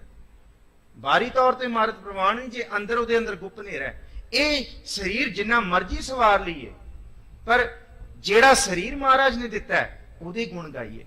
ਤੇ ਫਿਰ ਮਹਾਰਾਜ ਕਹਿੰਦੇ ਜੇ ਗੁਣ ਗਾਓਗੇ ਤੇ ਮਨ ਹੀ ਪਵਿੱਤਰ, ਮਨ ਹੀ ਪ੍ਰਵਾਨ ਨਹੀਂ ਹੋਏਗਾ। ਗੁਰੂ ਸਾਹਿਬ ਕਹਿੰਦੇ ਕਹੋ ਨਾਨਕ, ਇਹ ਸਰੀਰ ਵੀ ਪ੍ਰਵਾਨ ਹੋ ਜਾਏਗਾ, ਇਹ ਸਰੀਰ ਪ੍ਰਵਾਨ ਹੋ ਜਾਏਗਾ, ਇਹ ਵੀ ਸੱਚ ਹੋ ਜਾਏਗਾ। ਸਤਿਗੁਰ ਸੱਚੇ ਪਾਤਸ਼ਾਹ ਕਹਿੰਦੇ ਤੂੰ ਮਰਦ ਨਹੀਂ ਹੈ। ਗੁਰੂ ਗੋਬਿੰਦ ਸਿੰਘ ਮਹਾਰਾਜ ਕਹਿੰਦੇ ਤੇਰੇ ਢਿੱਡ ਦੇ ਵਿੱਚ ਕੁਝ ਹੋਰ ਤੇ ਤੇਰੇ ਮੂੰਹ ਤੇ ਕੁਝ ਹੋਰ। ਤੇ ਇਹ ਸਿਰਫ ਔਰੰਗਜ਼ੇਬ ਲਈ ਨਹੀਂ, ਇਹ ਸਾਡੇ ਸਾਰਿਆਂ ਦੇ ਵਿੱਚ ਜਿਹੜੀ ਵਸਦੀ ਔਰੰਗਜ਼ੇਬ ਵਾਲੀ ਬਿਰਤੀ ਹੈ, ਉਹਨਾਂ ਲਈ ਵੀ ਗੁਰੂ ਸਾਹਿਬ ਨੇ ਇਸ਼ਾਰਾ ਕੀਤਾ। ਇਹ ਇਸ਼ਾਰਾ ਹੈ ਅੱਗੇ ਕਿ ਕਾਜ਼ੀ ਮਰਾ ਗੁਫਤ ਬੇਰੂ ਨਯਮ, ਅਗਰ ਰਾਸਤੀ ਖੁਦ ਬਿਆਰੀ ਕਦਮ। ਜੋ ਤੇਰੇ ਕਾਜ਼ੀ ਨੇ, ਜਿਹੜੇ ਤੇਰੇ ਕੰਨ ਭਰਦੇ ਨੇ, ਤੈਨੂੰ ਫੂਕਾਂ ਚਕਾਉਂਦੇ ਨੇ, ਇਸ ਸਿੱਧੀ ਜੀ ਗੱਲ 'ਚ ਤੇਰੀ ਬਟਰਿੰਗ ਕਰਦੇ ਨੇ, ਤੂੰ ਤਖਤ ਤੇ ਬੈਠਾ ਹੈ। ਕਈ ਤੇਰੇ ਨਾਲ, ਜਿਹੜਾ ਤਖਤ ਤੇ ਬੈਠਾ ਹੁੰਦਾ, ਅਕਬਰ ਕੋਲ ਬੀਰਬਲ ਵਰਗੇ ਸੀ ਜਿਹੜੇ ਉਹਨਾਂ ਨੂੰ ਫੂਕ ਚਕਾਉਂਦੇ ਸੀ। ਜੋ ਜਿਹੋ ਜਿਹਾ ਅਕਬਰ ਕਹਿ ਦਿੰਦਾ ਸੀ ਬੀਰਬਲ ਵੀ ਪਿੱਛੇ ਪਿੱਛੇ ਉਹੋ ਜਿਹੀ। ਕਹਿੰਦੇ ਤੇਰੇ ਕਾਜ਼ੀ ਤੇਰੇ ਵਰਗੇ ਨੇ, ਕਹਿੰਦੇ ਤੈਨੂੰ ਇਹ ਅਕਲ ਹੀ ਨਹੀਂ, ਤੈਨੂੰ ਇਹ ਸਮਝ ਹੀ ਨਹੀਂ ਕਿ ਤੂੰ ਕਰੀ ਕੀ ਜਾ ਰਿਹਾ ਕਿ ਕਾਜ਼ੀ ਮਰਾ ਗੁਫਤ ਬੇਰੂਨਮ, ਜੋ ਕਾਜ਼ੀ ਨੇ ਕਿਹਾ ਤੂੰ ਮੰਨ ਲੈਂਦਾ, ਤੂੰ ਝੱਟ ਮੰਨ ਲੈਂਦਾ। ਸਾਹਿਬਜ਼ਾਦਿਆਂ ਦੀ ਸ਼ਹਾਦਤ ਦੇ ਪਿੱਛੇ ਵੀ ਜਿੱਥੇ ਗੰਗੂ ਦਾ ਹੱਥ ਹੈ ਉੱਥੇ ਕਾਜ਼ੀ ਦਾ ਵੀ ਹੱਥ ਹੈ। ਕਾਦੀ ਕੂੜ ਬੋਲ ਮਲ ਖਾਏ, ਗੁਰੂ ਨਾਨਕ ਸਾਹਿਬ ਜੀ ਦਾ ਬਚਨ ਇਹ ਸਾਥੀ ਹੈ, ਇਹ ਕੂੜ ਬੋਲ ਮਲ ਖਾਏ ਹੈ।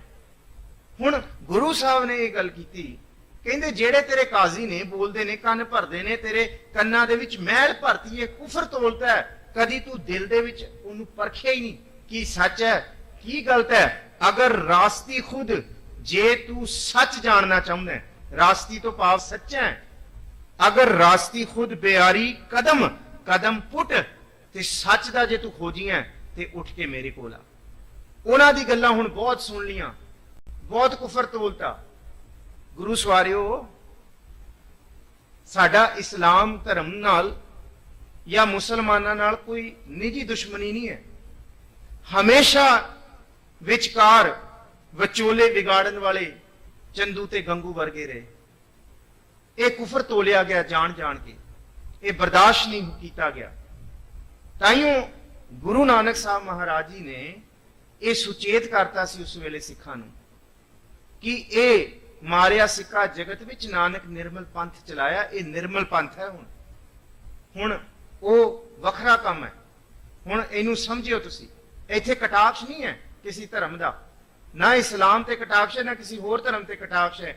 ਇੱਥੇ ਕਟਾਕਸ਼ ਹੈ ਅੰਦਰ ਦੀ ਚਲਾਕੀ ਬਿਰਤੀ ਦੀ, ਅੰਦਰ ਦੇ ਕਾਂ ਬਿਰਤੀ ਦਾ ਕਟਾਕਸ਼ ਹੈ।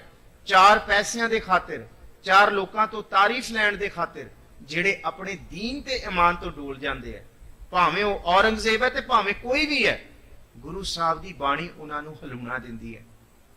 ਆਪਾਂ ਵੀ ਕਿਥੇ ਈਮਾਨ ਤੋਂ ਤੇ ਨਹੀਂ ਡੋਲਣ ਲੱਗ ਗਏ, ਅੱਜ ਆਪਾਂ ਤੇ ਵੀ ਕਿਥੇ ਪੁੱਠੇ ਰਾਹ ਤੇ ਨਹੀਂ ਤੁਰ ਪਏ, ਕਿਉਂਕਿ ਲਿਵ ਧਾਤ ਦੋਏ ਰਾਹ, ਇੱਕ ਲਿਵ ਦਾ ਰਾਹ ਹੈ, ਇੱਕ ਧਾਤ ਦਾ ਰਾਹ ਹੈ। ਦੋਨੋਂ ਰਸਤੇ ਸਪਸ਼ਟ ਨੇ। ਮਨ ਜਾਣਤ ਸਭ ਬਾਤ, ਪਰ ਜਾਣਤ ਹੀ ਔਗਣ ਕਰੇ। ਲਿਵ ਦੇ ਰਾਹ ਤੇ ਕੌਣ ਚੱਲਦਾ? ਸਭ ਧਾਤ ਦੇ ਰਾਹ ਤੇ ਤੁਰਦੇ ਆ, ਸਭ ਉਸ ਪਾਸੇ ਤੁਰਦੇ ਆ ਜਿੱਥੇ ਪਾਪ ਹੈ, ਜਿੱਥੇ ਕੁਫਰ ਹੈ। ਸੱਚੇ ਰਾਹ ਤੇ ਕੌਣ ਚੱਲਦਾ? ਪਰ ਜਿਹੜਾ ਚੱਲਦਾ, ਮਹਾਰਾਜ ਕਹਿੰਦੇ ਇਸ ਮਾਰਗ ਤੇ ਚੱਲਦੇ ਤੇਰੀ ਰੱਬ ਵੱਲੋਂ ਵੀ ਉਸਤਤ ਹੋਏਗੀ ਤੇ ਜਹਾਨ ਵੱਲੋਂ ਵੀ ਉਸਤਤ ਹੋਏਗੀ। ਇਹ ਗੁਰੂ ਸਾਹਿਬ ਕਹਿੰਦੇ ਸੱਚੇ ਮਾਰਗ ਚੱਲਦੇ ਆ, ਉਸਤਤ ਕਰੇ ਜਹਾਨ। ਇਹ ਜਹਾਨ ਵੀ ਉਸਤਤ ਕਰੇਗਾ ਜੇ ਤੇਰੇ ਮਨ ਤੇ ਮੁਖ ਦੇ ਵਿੱਚ ਇੱਕੋ ਹੀ ਹੋਏਗਾ, ਜੇ ਤੂੰ ਪਾਕ ਹੋਏਗਾ, ਸੱਚ ਹੋਏਗਾ। ਇੱਥੇ ਜ਼ਿਕਰ ਕੀਤਾ ਹੁਣ ਜਿਹੜੇ ਕੰਨ ਦੇ ਵਿੱਚ ਤੇਰੀ ਮੈਲ ਭਰੀ ਹੈ, ਜਿਹੜੀ ਚੁਗਲੀਆਂ ਨੇ ਤੇਰੇ ਕੰਨਾਂ 'ਚ, ਉਹਨਾਂ ਨੂੰ ਤਿਆਗ ਤੇ ਸਿੱਧਾ ਆ ਕੇ ਬਾਨਿਜ਼ ਦੇ ਬਿਨਾਂ ਦੇਰੀ ਕੀਤੇ ਸ਼ੁਮਾਰਾ ਵਾਹਿਗੁਰੂ।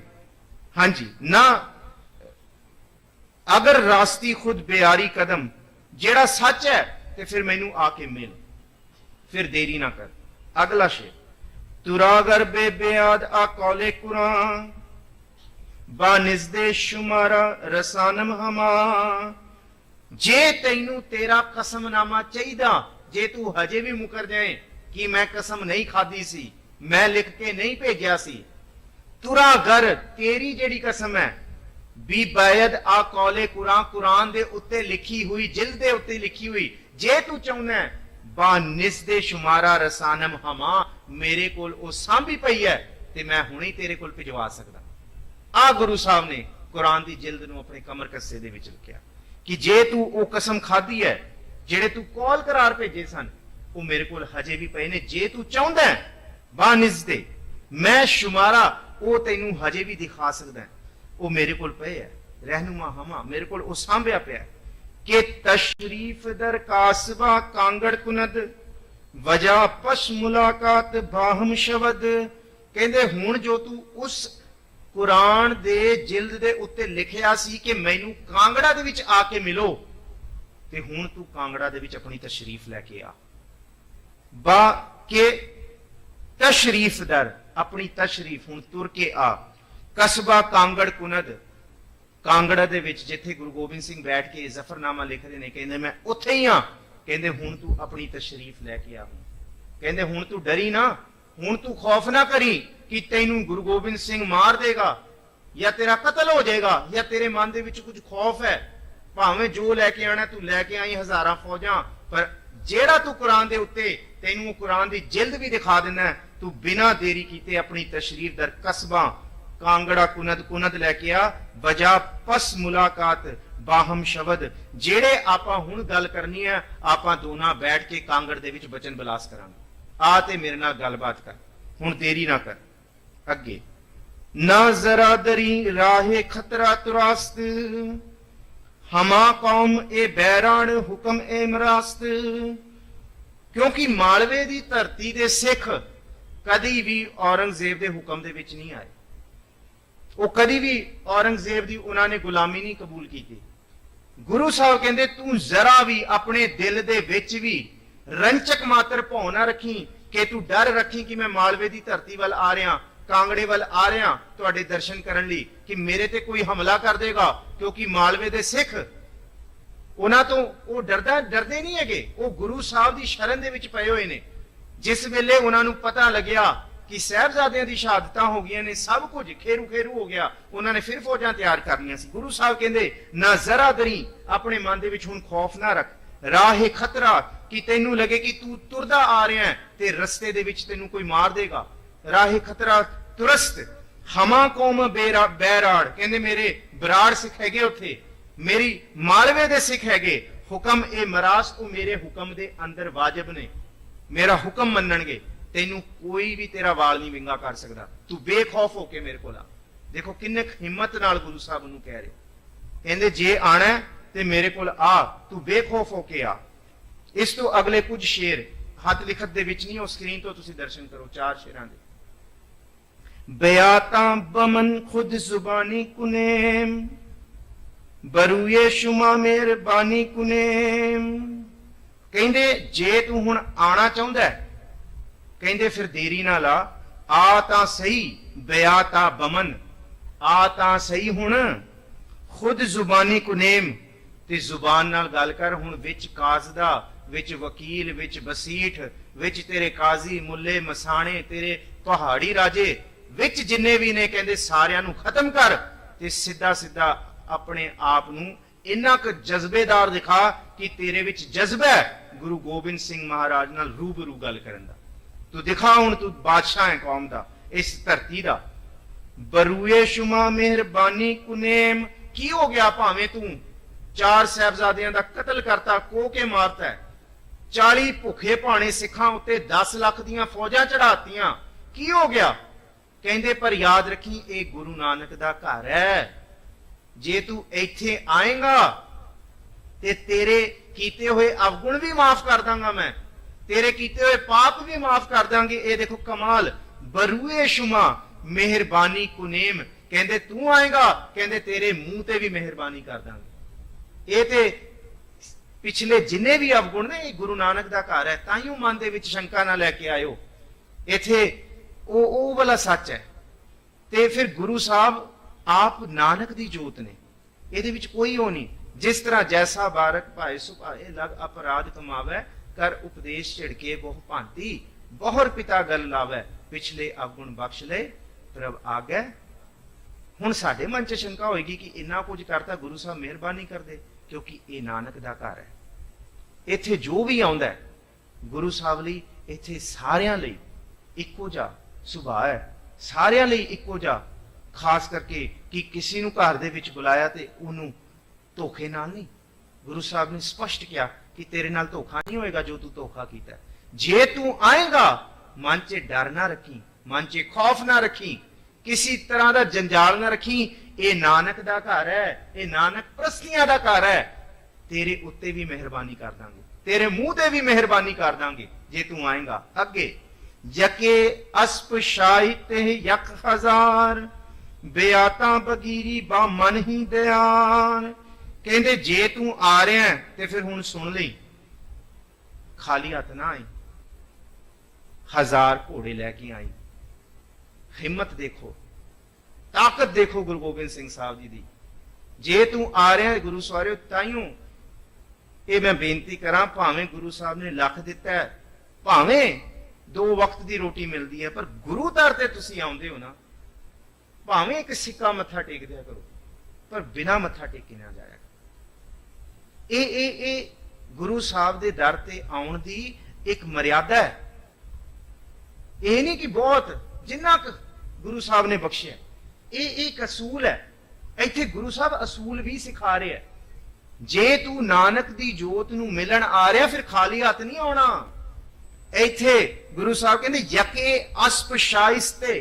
ਕਈ ਇੱਥੇ ਵਿਦਵਾਨ ਇਹ ਲਿਖਦੇ ਆ ਕਿ 1000 ਰੁਪਏ ਦਾ ਘੋੜਾ, ਭਾਵ ਕਿ ਅਰਬੀ ਘੋੜਾ, ਉੱਚੀ ਨਸਲ ਵਾਲਾ, ਬਹੁਤ ਮਹਿੰਗਾ ਘੋੜਾ, ਉਹ ਲੈ ਕੇ ਆਈ ਜੇ ਆਉਣਾ ਹੈ, ਤੇ ਖਾਲੀ ਨਾ ਆਈ। ਕਈ ਲਿਖਦੇ ਕਿ 1000 ਘੋੜੇ ਲੈ ਕੇ ਆ ਘਟੋ ਘਟ। ਇਹਦੇ ਵਿੱਚ ਦੋ ਰਾਏ, ਕੋਈ ਇਹਦੇ ਵਿੱਚ ਸ਼ੰਕੇ ਦੀ ਲੋੜ ਨਹੀਂ ਹੈ। ਯਕੇ ਅਸਪ ਸ਼ਾਇਸਤੇ ਯਕ 1000, ਕਹਿੰਦੇ 1000 ਘੋੜੇ ਲੈ ਕੇ ਆ, ਜੇ ਆਏਗਾ ਖਾਲੀ ਨਹੀਂ ਆਏਗਾ। ਮਿਹਰਬਾਨੀ ਤੇਰੇ ਤੇ ਕਰ ਦਾਂਗੇ, ਪਰ ਤੂੰ ਇੱਕ ਫਕੀਰ ਨੂੰ, ਇੱਕ ਗੁਰੂ ਨੂੰ ਮਿਲਣ ਆ ਰਿਹਾ, ਖਾਲੀ ਹੱਥ ਨਹੀਂ ਆਏਗਾ ਤੂੰ। ਅੱਗੇ ਬਿਆਤਾ ਬਗੀਰੀ ਬਾ ਮਨ ਹੀ ਦਿਆਰ। ਕਹਿੰਦੇ ਜੇ ਮੇਰੀ ਮੌਜ ਹੋਈ, ਫਿਰ ਜੇ ਮੈਨੂੰ ਉਸ ਖੁਦਾ ਪਰਮਾਤਮਾ ਦਾ ਹੁਕਮ ਹੋਇਆ, ਕਹਿੰਦੇ ਹੋ ਸਕਦਾ ਮੈਂ ਇਹ ਮਾਲਵਾ ਦੇਸ਼ ਹੀ ਤੈਨੂੰ ਦੇ ਦਾਂ। ਕਮਾਲ ਦੀ ਗੱਲ ਹੈ। ਦੇਖੋ, ਹੋ ਸਕਦਾ ਇਹ ਇਲਾਕਾ ਹੀ ਮੈਂ ਤੇਰੇ ਨਾਂ ਕਰਦਾ। ਗੁਰੂ ਸਾਹਿਬ ਦੀ ਦੇਖੋ ਵੱਡ ਦਿਲੀ ਕਿੰਨੀ ਹੈ। ਆਉਣਾ ਤੇ ਖਾਲੀ ਹੱਥ ਨਹੀਂ ਆਉਣਾ, ਇਹ ਸ਼ਰਤ ਹੈ। ਐਵੇਂ ਆਉਣਾ, ਘੋੜੇ ਲੈ ਕੇ ਆਉਣੇ ਆ। ਜੇ ਤੂੰ ਆ ਗਿਆ, ਜੇ ਖੁਸ਼ੀ ਹੋਈ, ਤੇ ਫਿਰ ਤੈਨੂੰ ਇਹ ਮੁਲਕ ਵੀ ਦੇ ਦਾਂਗੇ, ਇਹ ਮਾਲਵੇ ਦੇ ਸਿੱਖ ਵੀ ਤੇਰੇ ਪਿੱਛੇ ਕਰ ਦਾਂਗੇ, ਕਿਉਂਕਿ ਮਾਲਵੇ ਦੇ ਸਿੱਖ ਕਦੀ ਵੀ ਔਰੰਗਜ਼ੇਬ ਦੇ ਪਿੱਛੇ ਨਹੀਂ ਲੱਗੇ। ਡਰਦਾ ਸੀ ਔਰੰਗਜ਼ੇਬ ਮਾਲਵੇ ਦੇ ਸਿੱਖਾਂ ਤੋਂ। ਕਹਿੰਦੇ ਤੇਰੇ ਪਿੱਛੇ ਮਾਲਵੇ ਦੇ ਸਿੱਖ ਲਾ ਦਾਂਗੇ ਜੇ ਤੂੰ ਆਏਗਾ। ਸ਼ਹਿਨशाह ਰਾ ਬੰਦੇ ਚਾਕਰੇਮ, ਅਗਰ ਹੁਕਮ ਆਇਦ ਬਾ ਜਾਂ ਹਾਜ਼ਰੇਮ। ਕਹਿੰਦੇ ਮੈਂ ਤੇਰੇ ਹੁਕਮ ਦਾ ਬਜਿਆ ਨਹੀਂ ਆ। ਤੈਨੂੰ ਕਹਿੰਦੇ ਹੋਣਗੇ ਇਸ ਧਰਤੀ ਦੇ ਲੋਕ ਸ਼ਹਿਨशाह, ਪਰ ਮੈਂ ਜਿਹਦਾ ਬਦਿਆ ਹੋਇਆ ਉਹ ਸ਼ਾਹੇ ਸ਼ਹਿਨशाह ਹੈ। ਸੱਜਣ ਸੱਚਾ ਪਾਤਸ਼ਾਹ, ਸਿਰ ਸ਼ਾਹਾਂ ਦੇ ਸ਼ਾਹ, ਜਿਸ ਪਾਸ ਬੈਠਿਆ ਸੋਈ ਹੈ, ਸਭਨਾ ਦਾ ਵੈਸਾ। ਇਹ ਵਾਲਾ ਸ਼ਹਿਨशाह ਗੁਰੂ ਸਾਹਿਬ ਕਹਿੰਦੇ ਸ਼ਹਿਨशाह ਰਾ ਬੰਦੇ ਚਾਕਰੇ। ਮੈਂ ਜਿਹੜੀ ਚਾਕਰੀ ਕਰਦਾ ਨਾ, ਉਹ ਸਿਰਫ ਸੱਚੇ ਪਿਤਾ ਵਾਹਿਗੁਰੂ ਪਰਵਰਦਿਗਾਰ ਦੀ ਕਰਦਾ। ਇਹ ਨਾ ਸਮਝੀ ਕਿ ਮੈਂ ਤੇਰੀ ਚਾਕਰੀ ਕਰਾਂਗਾ। ਚਾਕਰੀ ਮੈਂ ਸਿਰਫ ਪਰਵਰਦਿਗਾਰ ਦੀ ਕਰਨੀ ਹੈ। ਉਸ ਵਾਹਿਗੁਰੂ ਦਾ ਮੈਂ ਚਾਕਰ ਹਾਂ, ਮੈਂ ਕਿਸੇ ਹੋਰ ਦਾ ਚਾਕਰ ਨਹੀਂ ਹਾਂ। ਮੈਂ ਉਹਦੇ ਹੁਕਮ ਦਾ ਬਜਿਆ ਹੋਇਆ। ਅਗਰ ਹੁਕਮ ਆਇਦ ਬਾ ਜਾਂ ਹਰਗਜ਼ੇਮ, ਜੇ ਉਹਨੇ ਹੁਕਮ ਕਰਤਾ, ਮੇਰੇ ਸੱਚੇ ਪਾਤਸ਼ਾਹ ਨੇ ਹੁਕਮ ਕਰਤਾ, ਜੇ ਇਲਹਾਮ ਹੋਇਆ, ਜੇ ਮੈਨੂੰ ਉਤੋਂ ਹੁਕਮ ਹੋਇਆ, ਕਹਿੰਦੇ ਜਾਨ ਵੀ ਫਿਰ ਹਾਜ਼ਰ ਹੈ, ਫਿਰ ਸਭ ਕੁਝ ਹਾਜ਼ਰ ਹੈ। ਜੇ ਉਹਦਾ ਹੁਕਮ ਹੋਇਆ, ਜੇ ਉਹਦਾ ਹੁਕਮ ਹੋਇਆ, ਤੇ ਫਿਰ ਮੈਂ ਤੇਰੇ ਕੋਲ ਵੀ ਆ ਜਾਵਾਂਗਾ। ਪਰ ਮੈਨੂੰ ਅਜੇ ਹੁਕਮ ਨਹੀਂ ਹੋਇਆ ਕਿ ਮੈਂ ਤੇਰੇ ਕੋਲ ਉੱਠ ਕੇ ਆਵਾਂ। ਤੈਨੂੰ ਆਉਣਾ ਪਏਗਾ, ਇੱਥੇ ਤੈਨੂੰ ਆਉਣਾ ਪਏਗਾ ਹੁਣ ਆਪਣੇ ਕੋਲ ਕੁਰਾਰ ਪੁਗਾਉਣ ਵਾਸਤੇ। ਤੂੰ ਹੁਣ ਉੱਠ ਕੇ ਆ ਮੇਰੇ ਕੋਲ। ਅਗਰਚੇ ਬੇਆਇਦ ਬਾ ਫਰਮਾਨ ਮਨ, ਹਜ਼ੂਰ ਤਾਂ ਬੇਆਮਦ ਹਮਹਿ ਜਾਨ ਤਨ। ਜੇਕਰ ਮੈਨੂੰ ਇੱਕ ਵਾਰ ਸੱਚੇ ਪਿਤਾ ਵਾਹਿਗੁਰੂ ਹੁਕਮ ਕਰ ਦੇਣ, ਕਹਿੰਦੇ ਮੈਂ ਤੁਰਤ ਤੇਰੇ ਕੋਲ ਉੱਠ ਕੇ ਆ ਜਾਵਾਂਗਾ, ਪਰ ਮੈਨੂੰ ਹੁਕਮ ਨਹੀਂ ਹੈ ਸੱਚੇ ਪਾਤਸ਼ਾਹ ਦਾ। ਮੈਨੂੰ ਅਜੇ ਹੁਕਮ ਨਹੀਂ ਹੈ, ਮੈਂ ਨਹੀਂ ਆਵਾਂਗਾ, ਤੈਨੂੰ ਆਉਣਾ ਪਏਗਾ। ਜੇ ਹੁਕਮ ਕਰਨ ਕਿ ਜਾਨ ਤੇ ਤਨ, ਮਨ ਤੇ ਤਨ ਨਾਲ, ਇਹ ਨਹੀਂ ਕਿ ਗੁਰੂ ਸਾਹਿਬ ਨੇ ਕਿਹਾ ਕਿ ਬੇਮਨੇ ਮੈਂ ਆਵਾਂਗਾ। ਫਿਰ ਕਹਿੰਦੇ ਨਹੀਂ, ਜੇ ਰੱਬ ਨੇ ਹੁਕਮ ਕੀਤਾ, ਕਿਉਂਕਿ ਕਈ ਤੌਰ ਤੇ ਆਪਾਂ ਕਈ ਥਾਵਾਂ ਤੇ ਬੇਮਨ ਚਲੇ ਜਾਂਦੇ ਆ। ਮੈਨੂੰ ਖਿਮਾ ਕਰਿਓ, ਇੱਥੋਂ ਤੱਕ ਆਪਾਂ ਗੁਰੂ ਘਰ ਵੀ ਕਈ ਵਾਰੀ ਬੇਮਨ ਚਲੋ ਹੋ ਹੀ ਆਉਂਦੇ ਆ। ਇਹ ਸੱਚਾਈ ਹੈ। ਗੁਰੂ ਸਾਹਿਬ ਕਹਿੰਦੇ ਜੇ ਗੁਰੂ ਨੂੰ ਮਿਲਣ ਜਾਣਾ ਹੈ ਨਾ, ਤੇ ਇੱਥੇ ਤਨ ਤੇ ਮਨ ਨੂੰ ਅਰਪਿਤ ਕਰਨਾ ਹੈ। ਤਨ ਤੇ ਮਨ ਦੇ ਨਾਲ ਇਹ ਨਹੀਂ ਕਿ ਮਨ ਵੀ ਬਾਹਰ ਛੱਡ ਕੇ ਆਇਆ, ਇੱਥੇ ਬੈਠ ਕੇ ਆਪਾਂ ਬਾਣੀ ਸੁਣ ਰਹੇ ਹਾਂ, ਪਰ ਮਨ ਤੇ ਸਾਡਾ ਭੱਜੀ ਫਿਰਦਾ ਹੈ। ਗੁਰੂ ਨਾਨਕ ਸਾਹਿਬ ਨੇ ਫਿਰ ਨਮਾਜ਼ ਅਦਾ ਨਹੀਂ ਕੀਤੀ ਇਹੋ ਜਿਹਿਆਂ ਦੇ ਨਾਲ। ਕਹਿਤਾ ਕਾਜ਼ੀ ਨੂੰ, ਕਹਿਤਾ ਉਸ ਵੇਲੇ ਦੇ ਬੰਦੇ ਨੂੰ, ਉਸ ਵੇਲੇ ਦਾ ਜਿਹੜਾ ਸਰਪੰਚ ਸੀ ਉੱਥੇ ਦਾ, ਕਹਿੰਦੇ ਤੂੰ ਤੇ ਘਰੇ ਭੱਜੀ ਫਿਰਦਾ ਸੀ, ਤੇਰੀ ਘੋੜੀ ਦਾ ਤੈਨੂੰ ਫਿਕਰ ਪਿਆ ਹੋਇਆ ਸੀ, ਖੂਹ ਚ ਡਿੱਗ ਜਾਏ। ਮਨ ਤੇ ਤੇਰਾ ਉੱਥੇ ਹੈ। ਕਾਜ਼ੀ ਸਾਹਿਬ ਤੁਸੀਂ ਤੇ ਘੋੜਿਆਂ ਦੀ ਖਰੀਦ ਕਰਦੇ ਸੀ ਬਾਜ਼ਾਰਾਂ 'ਚ। ਇਹ ਨਹੀਂ, ਮਨ ਤੋਂ ਬਿਨਾਂ ਨਹੀਂ। ਗੁਰੂ ਗੋਬਿੰਦ ਸਿੰਘ ਸਾਹਿਬ ਕਹਿੰਦੇ ਜੋ ਵੀ ਕੰਮ ਕਰਨਾ, you have to do with your mind, body and soul. ਜੋ ਵੀ ਕਰਨਾ ਹੈ ਆਪਣੇ ਤਨ ਤੇ ਮਨ ਤੇ ਰੂਹਾਨੀਅਤ ਨਾਲ ਕਰਨਾ ਹੈ। ਤੇ ਗੁਰੂ ਸਾਹਿਬ ਕਹਿੰਦੇ ਜੇ ਉਹ ਕੰਮ ਤੁਸੀਂ ਇਸ ਸਾਰੀ ਚੀਜ਼ਾਂ ਨਾਲ ਕਰੋਗੇ, ਤੇ ਗੁਰੂ ਸਾਹਿਬ ਕਹਿੰਦੇ ਉਹੀ ਬੰਦਗੀ ਬਣ ਜਾਏਗੀ ਤੁਹਾਡੀ, ਉਹੀ ਇਬਾਦਤ ਬਣ ਜਾਏਗੀ, ਜਿਹਦੇ ਵਿੱਚ ਤੁਹਾਡਾ ਤਨ, ਮਨ ਤੇ ਰੂਹ ਹਾਜ਼ਰ ਹੋਗੀ। ਜਿਹੜਾ ਵੀ ਕਰੋਗੇ ਉਹ ਇਬਾਦਤ ਹੋਏਗੀ। ਫਿਰ ਤਾਈਓ ਗੁਰੂ ਸਾਹਿਬ ਕਹਿੰਦੇ ਹਾਥ ਪਾਉ ਕਰ ਕਾਮ ਚੀਤ ਨਿਰੰਜਨ ਰਾਮ, ਚਿੱਤ ਦੇ ਨਾਲ। ਆਨੀ ਲੈ ਕਾਗਦ ਕਾਟੀ ਲੈ ਗੂੜੀ ਆਕਾਸ਼ ਮਦੇ ਭਰਮੀਏ ਲੈ ਪੰਜ ਜਨਾ ਸੇ ਬਾਤ ਬਤਉਆ ਚੀਤ ਸੋ ਡੋਰੀ ਰਾਖੀਏ ਲੈ। ਭਾਵੇਂ ਪਤੰਗ ਉਡਾਈ ਜਾ, ਡੋਰੀ ਹੱਥ ਦੇ ਵਿੱਚ ਹੈ, ਪੰਜ ਵਿਕਾਰੀ ਪੰਜ ਵੈਰੀ ਤੇਰੇ ਆਸ-ਪਾਸ ਨੇ, ਉਹਨਾਂ ਨਾਲ ਵੀ ਸਾਰਾ ਕੁਝ ਰੁਝਿਆ ਹੋਇਆ ਹੈ, ਪਰ ਚੀਤ ਸੋ ਡੋਰੀ ਰਾਖੀਏ ਲੈ। ਜਿਵੇਂ ਬੱਚਾ ਪਤੰਗ ਉਡਾਉਂਦਾ ਹੈ, ਡੋਰ ਉਹਦੇ ਹੱਥ 'ਚ ਹੀ ਹੁੰਦੀ ਹੈ। ਗੁਰੂ ਸਾਹਿਬ ਕਹਿੰਦੇ ਚਿੱਤ ਨਾਲ ਮੈਂ ਆ ਜਾਵਾਂਗਾ ਤੇਰੇ ਕੋਲ, ਤੇ ਅਸੀਂ ਵੀ ਚਿੱਤ ਨਾਲ ਆਈਏ। ਅਗਲਾ ਸ਼ੇਰ, ਅਗਰ ਤੂੰ ਬਯਜ਼ਦਾ ਪਰਸਤੀ ਕੁਨੀ ਬਕਾਰੇ ਮਰਾਈ ਨਾ ਸੁਸਤੀ ਕੁਨੀ। ਜੇਕਰ ਤੂੰ ਰੱਬ ਦੀ ਬੰਦਗੀ ਦੇ ਵਿੱਚ ਯਜ਼ਦਾ, ਤੁਹਾਨੂੰ ਪਹਿਲਾਂ ਦੱਸਿਆ ਹੈ ਯਜ਼ਦਾ ਤੋਂ ਭਾਵ ਵਾਹਿਗੁਰੂ, ਪਰਵਰਦਿਗਾਰ, ਖੁਦਾ, ਇੱਕ ਪਰਮੇਸ਼ਵਰ। ਅਗਰ ਤੂੰ ਬਯਜ਼ਦਾ ਪਰਸਤੀ ਕੁਨੀ, ਜੇ ਤੂੰ ਸੱਚੇ ਖੁਦਾ ਦੇ ਵਿੱਚ ਵਿਸ਼ਵਾਸ ਰੱਖਦਾ ਹੈ, ਬਾਕਾਰ ਇਹ ਮਰਾ ਇਸ ਸੁਸਤੀ ਕੁਨੀ, ਇੱਕ ਖੇਨ ਦੇ ਵਿੱਚ ਹੁਣ ਸੁਸਤੀ ਨੂੰ ਤਿਆਗ ਦੇ, ਹੁਣ ਆਲਸ ਨੂੰ ਤਿਆਗ ਦੇ, ਦਲਿੱਦਰਤਾ ਨੂੰ ਹੁਣੇ ਹੀ ਤਿਆਗ ਦੇ, ਤੇ ਉੱਠ ਕੇ ਆ। ਔਰੰਗਜ਼ੇਬ, ਤੈਨੂੰ ਨਹੀਂ ਪਤਾ ਕੱਲ ਦਾ ਕੀ ਭਾਣਾ ਵਾਪਰ ਜੇ, ਤੈਨੂੰ ਇੱਕ ਖੇਨ ਦਾ, ਇੱਕ ਸਵਾਸ ਦਾ ਨਹੀਂ ਪਤਾ, ਇੱਕ ਦਮ ਦਾ ਨਹੀਂ ਪਤਾ ਕਿਸੇ ਦਾ। ਹੁਣ ਸੁਸਤੀ ਨੂੰ ਤਿਆਗ ਦੇ, ਹੁਣ ਬਹੁਤ ਹੋ ਗਈ ਸੁਸਤੀ। ਤਾਈਓ ਗੁਰੂ ਗ੍ਰੰਥ ਸਾਹਿਬ ਜੀ ਦੀ ਬਾਣੀ ਇਹ ਕਹਿੰਦੀ ਹੈ ਕਿ ਇਹ ਜਿਹੜਾ ਬਾਣੀ ਦਾ ਸੱਚ ਦਾ ਅੰਮ੍ਰਿਤ ਸੀ ਨਾ, ਸਵਾਸਾਂ ਦਾ, ਇਹ ਗੁਰੂ ਸਾਹਿਬ ਨੇ ਹੱਥਾਂ 'ਚ ਸਾਨੂੰ ਪਾਇਆ। ਇਵੇਂ ਬਾਣੀ ਦਾ ਸ਼ਬਦ ਹੈ, ਤੇ ਇਹ ਨਹੀਂ ਸਾਡੇ ਤੋਂ ਸਾਂਭਿਆ ਗਿਆ। ਇਸੀ ਸੁਸਤੀ ਦੇ ਵਿੱਚ ਗੁਰੂ ਸਾਹਿਬ ਕਹਿੰਦੇ ਕਰਮ ਹੈ ਅੰਮ੍ਰਿਤ ਆਣ ਨਿਸਾਰਿਓ, ਖਿਸਰ ਗਇਓ ਭੂਮ ਪਰ ਡਾਰਿਓ। ਇਹ ਸਾਡੇ ਤੋਂ ਖਿਸਕ ਗਿਆ, ਸਾਡੇ ਤੋਂ ਇਹ ਰਤਨ ਨਹੀਂ ਸਾਂਭਿਆ ਗਿਆ। ਤੇ ਗੁਰੂ ਸਾਹਿਬ ਕਹਿੰਦੇ ਇਹ ਸੁਸਤੀ ਨੂੰ ਤਿਆਗ, ਆਲਸ ਨੂੰ ਤਿਆਗ। ਬਾਣੀ ਨੂੰ ਪੜਨ ਲੱਗਿਆ, ਗੁਰੂ ਗੁਰੂ ਜਪਣ ਲੱਗਿਆ, ਗੁਰੂ ਦਰ ਤੇ ਆਉਣ ਲੱਗਿਆ, ਇੱਕ ਖਿੰਨ ਦੀ ਦੇਰੀ ਨਾ ਕਰੋ। ਹਮ ਆਦਮੀ ਹਾਂ ਏਕ ਦਮੀ, ਮੋਹਲਤ ਮੋਹਤ ਨਾ ਜਾਣਾ। ਗੁਰੂ ਸਾਹਿਬ ਕਹਿੰਦੇ ਖਿੰਨ ਖਿੰਨ ਔਦ ਬਿਹਾਦ ਹੈ, ਫੂਟੇ ਘਟ ਜਿਓ ਪਾਣੀ। ਗੁਰੂ ਸਾਹਿਬ ਨੇ ਤੇ ਇੱਥੋਂ ਤੱਕ ਕਿਹਾ ਕਿ ਇਹ ਜਿਹੜੀ ਸਵਾਸਾਂ ਦੀ ਪੂੰਜੀ ਹੈ ਨਾ, ਗੁਰੂ ਸਾਹਿਬ ਕਹਿੰਦੇ ਸੋਏ ਰਹੀ ਪ੍ਰਭ ਖਬਰ ਨਾ ਜਾਣੀ। ਸਾਰੀ ਜ਼ਿੰਦਗੀ ਸੌਂ ਕੇ ਬਿਤਾਤੀ ਕਿਹਦੇ ਵਿੱਚ? ਮਨ ਸੋਇਆ ਮਾਇਆ ਬਿਸਮਾਦ।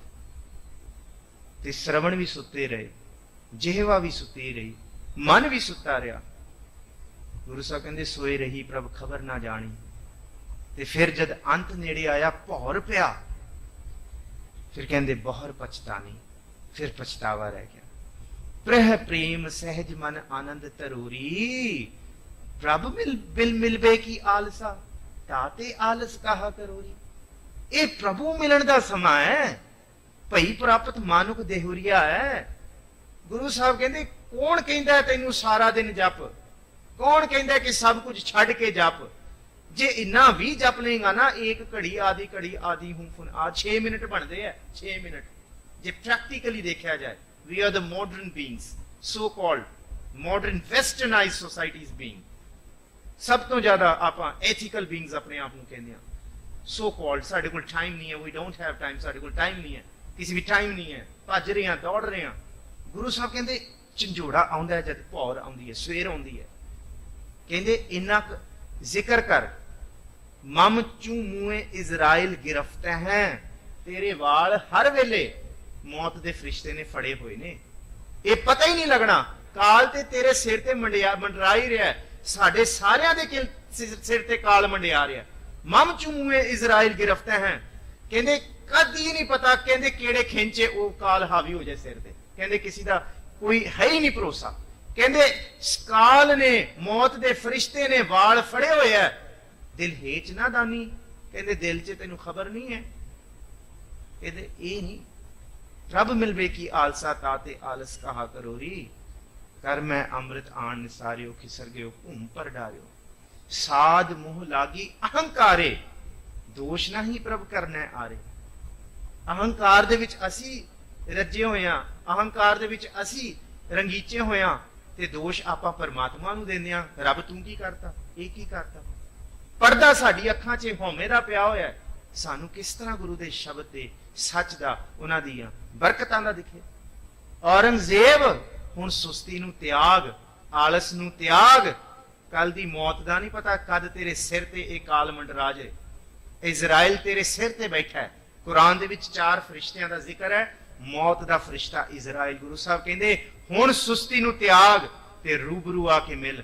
हुण सुस्ती नूं त्याग दे, हुण रूबरू मिल गुरु दे नाल, ते असीं भी सुस्ती नूं त्यागीए ते असीं रूबरू होईए गुरु दे।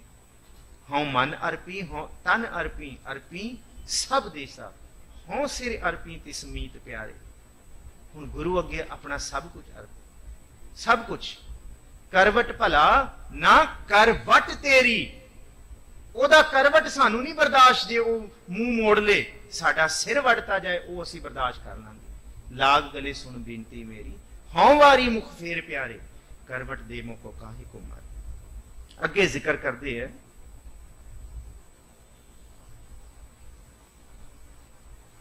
बिबायद के यजदा सनासी कुनी, ना गुफ्ता कसे कस खराशी कुनी।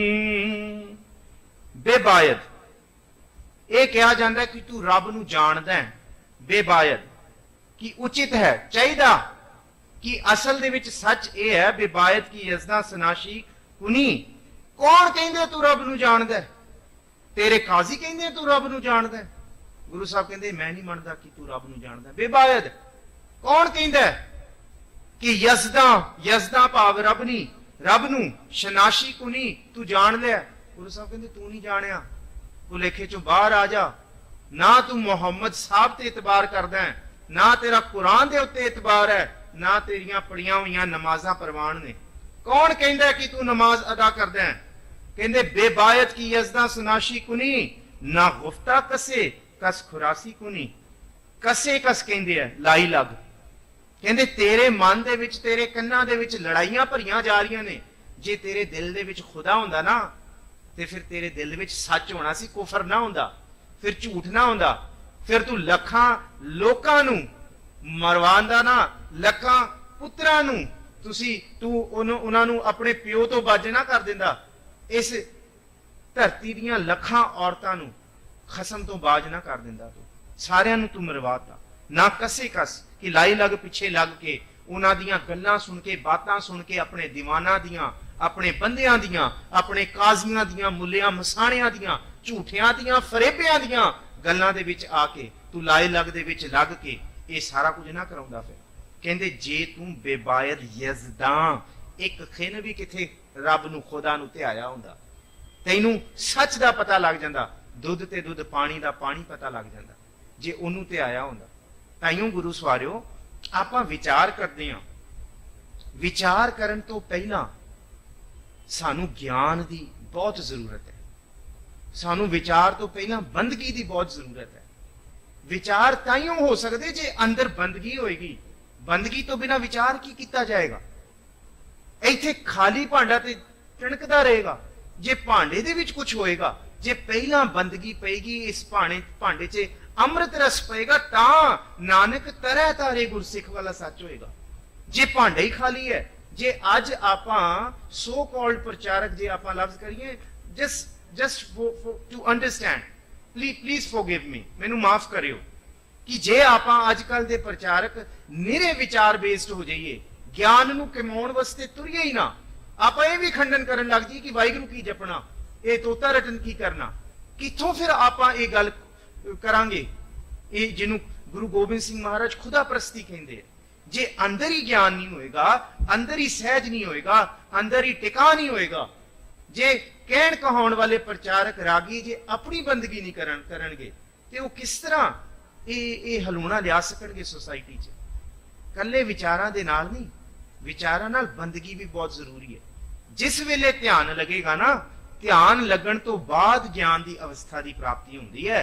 नहीं तो निरे किताबी ज्ञान दे नाल तुसी ना अपना जिंदगी जीवन प्रतीत कर सकते हो उस खुदा की आमद दे विच, ते ना किसी दी बदल सकते हो, ना किसी ते प्रभाव पा सकते हो। It is better to change yourself first, either to convince other, किसी दूसरिਆਂ ਨੂੰ ਪ੍ਰਭਾਵਿਤ ਕਰਨ ਤੋਂ ਪਹਿਲਾਂ ਆਪਣੇ ਆਪ ਨੂੰ ਬਦਲਣਾ ਸ਼ੁਰੂ ਕਰੋ। ਆਪਣੇ ਆਪ ਦੇ ਵਿੱਚ ਉਹ ਖੁਦਾ ਪ੍ਰਸਤੀ ਲੈ ਕੇ ਆਉਣੀ ਸ਼ੁਰੂ ਕਰੋ। ਉਹ ਗੁਰੂ ਸਾਹਿਬ ਕਹਿੰਦੇ ਜੇ ਇੱਕ ਖਿੰਨ ਵਾਸਤੇ ਵੀ ਤੂੰ ਧਿਆਉਂਦਾ ਨਾ, ਫਿਰ ਇਹ ਅੰਦਰੋਂ ਗਫਲਤ ਦਾ ਮੇਲਾ, ਇਹ ਅੰਦਰ ਇਹ ਜੋ ਦੁਨੀਆ ਸਿਹਰ ਮੇਲਾ, ਇਹ ਅੰਦਰ ਜਿਹੜੀ ਭੀੜ ਭੜਕਾ ਵਿਚਾਰਾਂ ਦੀ, ਇੱਥੋਂ ਹਮਲਾ ਇੱਥੋਂ ਹਮਲਾ, ਅਵਰ ਪੰਚ ਹਮ ਏਕ ਜਨਾ ਕਿਉਂ ਰਾਖੈ ਕਰ ਬਾਰ ਮਨਾ, ਮਾਰਹਿ ਲੁਟੈ ਨੀਤ ਨੀਤ ਕਿਸ ਆਗੇ ਕਰੀ ਪੁਕਾਰ ਜਨਾ, ਸ੍ਰੀ ਰਾਮ ਨਾਮਾ ਉਚਰਮਨਾ।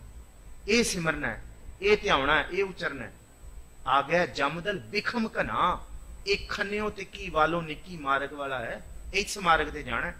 ਜਹਾਂ ਪੈਂਡਾ ਜਹਾਂ ਪੰਥ ਤੇਰਾ ਕੋ ਨਾ ਸਮਝਾਉਂ, ਜਿੱਥੇ ਤੇਰਾ ਕੋਈ ਵੀ ਸਾਥ ਨਹੀਂ ਦੇਗਾ, ਇਹ ਉਸ ਮਾਰਗ ਤੇ ਤੂੰ ਜਾਣਾ ਇੱਕ ਦਿਨ। ਉਸ ਦਿਨ ਫਿਰ ਘਬਰਾਹਟ ਹੁੰਦੀ ਹੈ, ਉਸ ਦਿਨ ਡਰ ਹੁੰਦਾ ਹੈ, ਖੌਫ ਹੁੰਦਾ ਹੈ। ਗੁਰੂ ਸਾਹਿਬ ਕਹਿੰਦੇ ਉਸ ਤੋਂ ਪਹਿਲਾਂ ਸੁਸਤੀ ਨੂੰ, ਆਲਸ ਨੂੰ ਤਿਆਗ ਕੇ ਆਪਾਂ ਇਹ ਵਾਲੇ ਮਾਰਗ ਤੇ ਤੁਰੀਏ। ਤੂੰ ਮਸਨਦ ਨਸ਼ੀ ਸਰਵਰੇ ਕਾਇਨਾਤ ਕਿ ਅਜਬ ਅਸਤ ਇਨਸਾਫੇ ਹਮ ਸਿਫਾਤ। ਕਹਿੰਦੇ ਤੂੰ ਮਸਨਦ, ਮਸਨਦ ਕਹਿੰਦੇ ਤਖਤ ਨੂੰ, ਹਿੰਦੁਸਤਾਨ ਦੇ ਤਖਤ ਦੇ ਉੱਤੇ ਸਜਿਆ ਹੋਇਆ ਬੈਠਿਆ ਹੋਇਆ, ਨਸ਼ੀ ਤਖਤ ਨਸ਼ੀ ਹੈ, ਸਰਵਰੇ ਕਾਇਨਾਤ ਹੈ, ਤੇਰੇ ਕਾਜ਼ੀ, ਤੇਰੇ ਲੋਕ, ਤੇਰੇ ਤੈਨੂੰ ਸਿਰ ਝੁਕਾਉਣ ਵਾਲੇ ਸਰਵਰੇ ਕਾਇਨਾਤ ਦੀ ਤੈਨੂੰ ਉਪਾਧੀਆਂ ਦਿੰਦੇ ਆ। ਪਰ ਗੁਰੂ ਸਾਹਿਬ ਕਹਿੰਦੇ ਮੈਂ ਤੇ ਨਹੀਂ ਮੰਨਦਾ।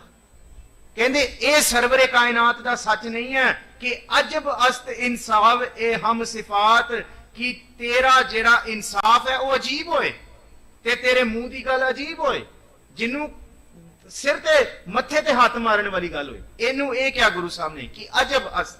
ਕਹਿੰਦੇ ਇੰਨਾ ਅਜੀਬ ਇਨਸਾਫ ਤੇਰਾ ਕਿ ਇੰਨਾ ਹਮ ਸਿਫਾਤ, ਕਿ ਹਮ ਸਿਫਾਤ ਤੋਂ ਭਾਵ ਕਿ ਤੇਰੇ ਦਿਲ ਦੇ ਵਿੱਚ ਸਫਾਈ ਨਹੀਂ ਹੈ, ਕਿ ਤੂੰ ਗਫਲਤ ਦੇ ਵਿੱਚ ਸੁੱਤਾ ਹੋਇਆ। ਕਿਹੋ ਜਿਹਾ ਇਨਸਾਫ ਤੂੰ ਕਰਦਾ ਕਿ ਅਜਬ ਅਸਤ ਇਨਸਾਫੋਂ ਦੀ ਪਰੀ। ਕਹਿੰਦੇ ਤੇਰਾ ਨਿਆਂ ਵੀ ਅਜੀਬ ਹੈ ਕਿ ਅਜਬ ਅਸਤ ਇਨਸਾਫ ਉਹ ਦੀਨ, ਦੀ ਪਰੀ ਜਿਹੜਾ ਲਿਖਿਆ ਇਹ ਦੀਨ ਪੜੀ ਹੈ। ਦੀਨ ਤੋਂ ਭਾਵ ਦੀਨ, ਦੀਨ ਨੂੰ ਮੰਨਣ ਵਾਲਾ। ਅੱਗੇ ਕੀ ਹੈਫ ਅਸਤ ਸਦ ਹੈਫ ਈਨ ਸਰਵਰੀ। ਇਹ ਦੀਨ ਤੇ ਈਮਾਨ ਜਿਹੜਾ ਲਫ਼ਜ਼ ਕਹਿੰਦੇ ਆ, ਇਹ ਦੀਨ ਤੇ ਈਨ ਹੈ। ਇਹ ਨੂਨ ਪੈਂਦਾ ਹੈ ਤੇ ਪੰਜਾਬੀ ਦੇ ਵਿੱਚ ਉਹ ਟਿੱਪੀ ਤੇ ਬਿੰਦੀ ਦੇ ਵਿੱਚ ਪਰਿਵਰਤਿਤ ਹੋ ਜਾਂਦਾ, ਉਹਦਾ ਅਪਭ੍ਰੰਸ਼ ਰੂਪ ਬਣ ਜਾਂਦਾ। ਇਹ ਕਿਹਾ ਗਿਆ ਕਿ ਤੇਰਾ ਨਿਆਂ ਵੀ ਅਜੀਬ ਹੈ। ਅੱਗੇ ਕੀ ਅਜਬ ਅਸਤ ਅਜੀਬ ਹੈ ਇਨਸਾਫ ਉਦਰੀ, ਤੇਰੇ ਧਰਮ ਪਾਲਣ ਦੀ ਜਿਹੜੀ ਮਰਿਆਦਾ ਹੈ ਕਹਿੰਦੇ ਉਹ ਵੀ ਇੱਕ ਮੁਸਲਮਾਨ ਵਾਲੀ ਨਹੀਂ ਹੈ। ਗੁਰੂ ਸਾਹਿਬ ਕਹਿੰਦੇ ਮੈਂ ਦੱਸਦਾ ਮੁਸਲਮਾਨ ਕੌਣ ਹੈ। ਗੁਰਬਾਣੀ ਕਹਿੰਦੀ ਮੁਸਲਮਾਨ ਮੋਮ ਦਿਲ ਹੋਵੇ, ਇਹ ਮੁਸਲਮਾਨ ਦੀ ਪਰਿਭਾਸ਼ਾ ਹੈ। ਮੋਮ ਦਿਲ ਹੋਵੇ ਕਿ ਤੂੰ ਸੰਗ ਦਿਲ ਹੈ, ਤੂੰ ਪੱਥਰ ਦਿਲ ਹੈ, ਤੂੰ ਮੁਸਲਮਾਨ ਨਹੀਂ, ਤੂੰ ਸ਼ਰੀਅਤ ਪ੍ਰਸਤ ਨਹੀਂ ਹੈ। ਸਤਿਗੁਰ ਬਖਸ਼ਿਸ਼ ਕਰੇ। ਸਮਾਂ ਅੱਜ ਸਮਾਪਤ ਹੈ। ਇੰਨੇ ਕੁ ਸ਼ੇਰ ਆਪਾਂ ਜਿਹੜੇ ਅੱਜ ਪੜ੍ਹੇ ਹੈ, ਇਹ ਨਾ ਸਿਰਫ ਕੱਲੇ ਔਰੰਗਜ਼ੇਬ ਲਈ ਸੀ, ਇਹ ਸਾਡੇ ਸਾਰਿਆਂ ਦੇ ਅੰਦਰ ਦਾ ਜਿਹੜਾ ਔਰੰਗਜ਼ੇਬ ਹੈ, ਵਿਕਾਰੀ ਬਿਰਤੀ ਹੈ, ਉਹਨੂੰ ਹਲੂਣਾ ਦੇਣ ਵਾਸਤੇ ਸੀ ਕਿ ਆਪਾਂ ਆਲਸ ਤਿਆਗੀਏ, ਸੁਸਤੀ ਤਿਆਗੀਏ, ਕੰਨਾਂ ਦੇ ਕੱਚੇ ਨਾ ਹੋਈਏ, ਦੂਸਰਿਆਂ ਨਾਲ ਵੈਰ। ਦੇਖੋ ਕੰਨਾਂ ਦਾ ਕੱਚਾ ਬੰਦਾ ਬਹੁਤ ਛੇਤੀ ਵੈਰੀ ਹੋ ਜਾਂਦਾ ਹੈ। ਕੰਨਾਂ ਦੇ ਕੱਚੇ ਤੋਂ ਭਾਵ ਕਿਸੇ ਦੀ ਗੱਲ ਦੇ ਵਿੱਚ ਆ ਕੇ ਕਿਸੇ ਨਾਲ ਦੁਸ਼ਮਣੀ ਨਾ ਕਰੀਏ, ਜਦ ਤੱਕ ਉਹਨੂੰ ਘੋਖ ਨਾ ਲਈਏ ਕਿ ਹਾਂ ਇਹ ਸੱਚ ਹੈ ਜਾਂ ਝੂਠ ਹੈ। ਕੰਨਾਂ ਦਾ ਕੱਚਾ ਬੰਦਾ ਜ਼ਿਆਦਾ ਚਿਰ ਨਹੀਂ ਨਿਭਾ ਸਕਦਾ। ਇਹ ਚੀਜ਼ਾਂ ਆਪਣੇ ਅੱਜ ਦੀ ਵਿਚਾਰ ਵਿੱਚੋਂ ਆਪਣੇ ਹਿਰਦੇ 'ਚ ਵਸਾਈਏ। ਇਤਿਹਾਸਕ ਵਿਚਾਰਾਂ ਕਰਦੇ ਹਾਂ, ਬੇਅੰਤ ਪ੍ਰਕਾਰ ਦੀਆਂ ਭੁੱਲਾਂ ਗਲਤੀਆਂ ਹੋ ਗਈਆਂ ਹੋਣਗੀਆਂ। ਆਪ ਬਖਸ਼ ਦੇਣਾ ਜੀ। ਆਪ ਜੀ ਦਾ ਸਾਰਿਆਂ ਦਾ ਧੰਨਵਾਦ ਹੈ ਜੀ। ਆਪ ਜੀ ਆਉਂਦੇ ਹੋ ਗੁਰੂ ਦਰ ਤੇ, ਆਪ ਜੀ ਦੀ ਚਰਨ ਬੋਸੀ ਕਰਨ ਦਾ ਸੁਭਾਗ ਮਿਲਿਆ। ਆਪ ਸਾਰਿਆਂ ਸੰਗਤਾਂ ਦੀਆਂ ਅਸੀਸਾਂ ਸਤਿਗੁਰ ਬਖਸ਼ਿਸ਼ ਕਰਨ। ਇਹ ਵਿਚਾਰ ਸੰਪੂਰਨ ਹੋ। ਵਿਚਾਰ ਕਰਦੇ ਹਾਂ ਬੇਅੰਤ ਪ੍ਰਕਾਰ ਦੀਆਂ ਭੁੱਲਾਂ ਗਲਤੀਆਂ। ਗੱਜ ਵੱਜ ਕੇ ਫਤਿਹ ਬੁਲਾਓ ਜੀ ਆਪਕੋ ਜੀ। ਵਾਹਿਗੁਰੂ ਜੀ ਕਾ ਖਾਲਸਾ, ਵਾਹਿਗੁਰੂ ਜੀ ਕੀ ਫਤਿਹ।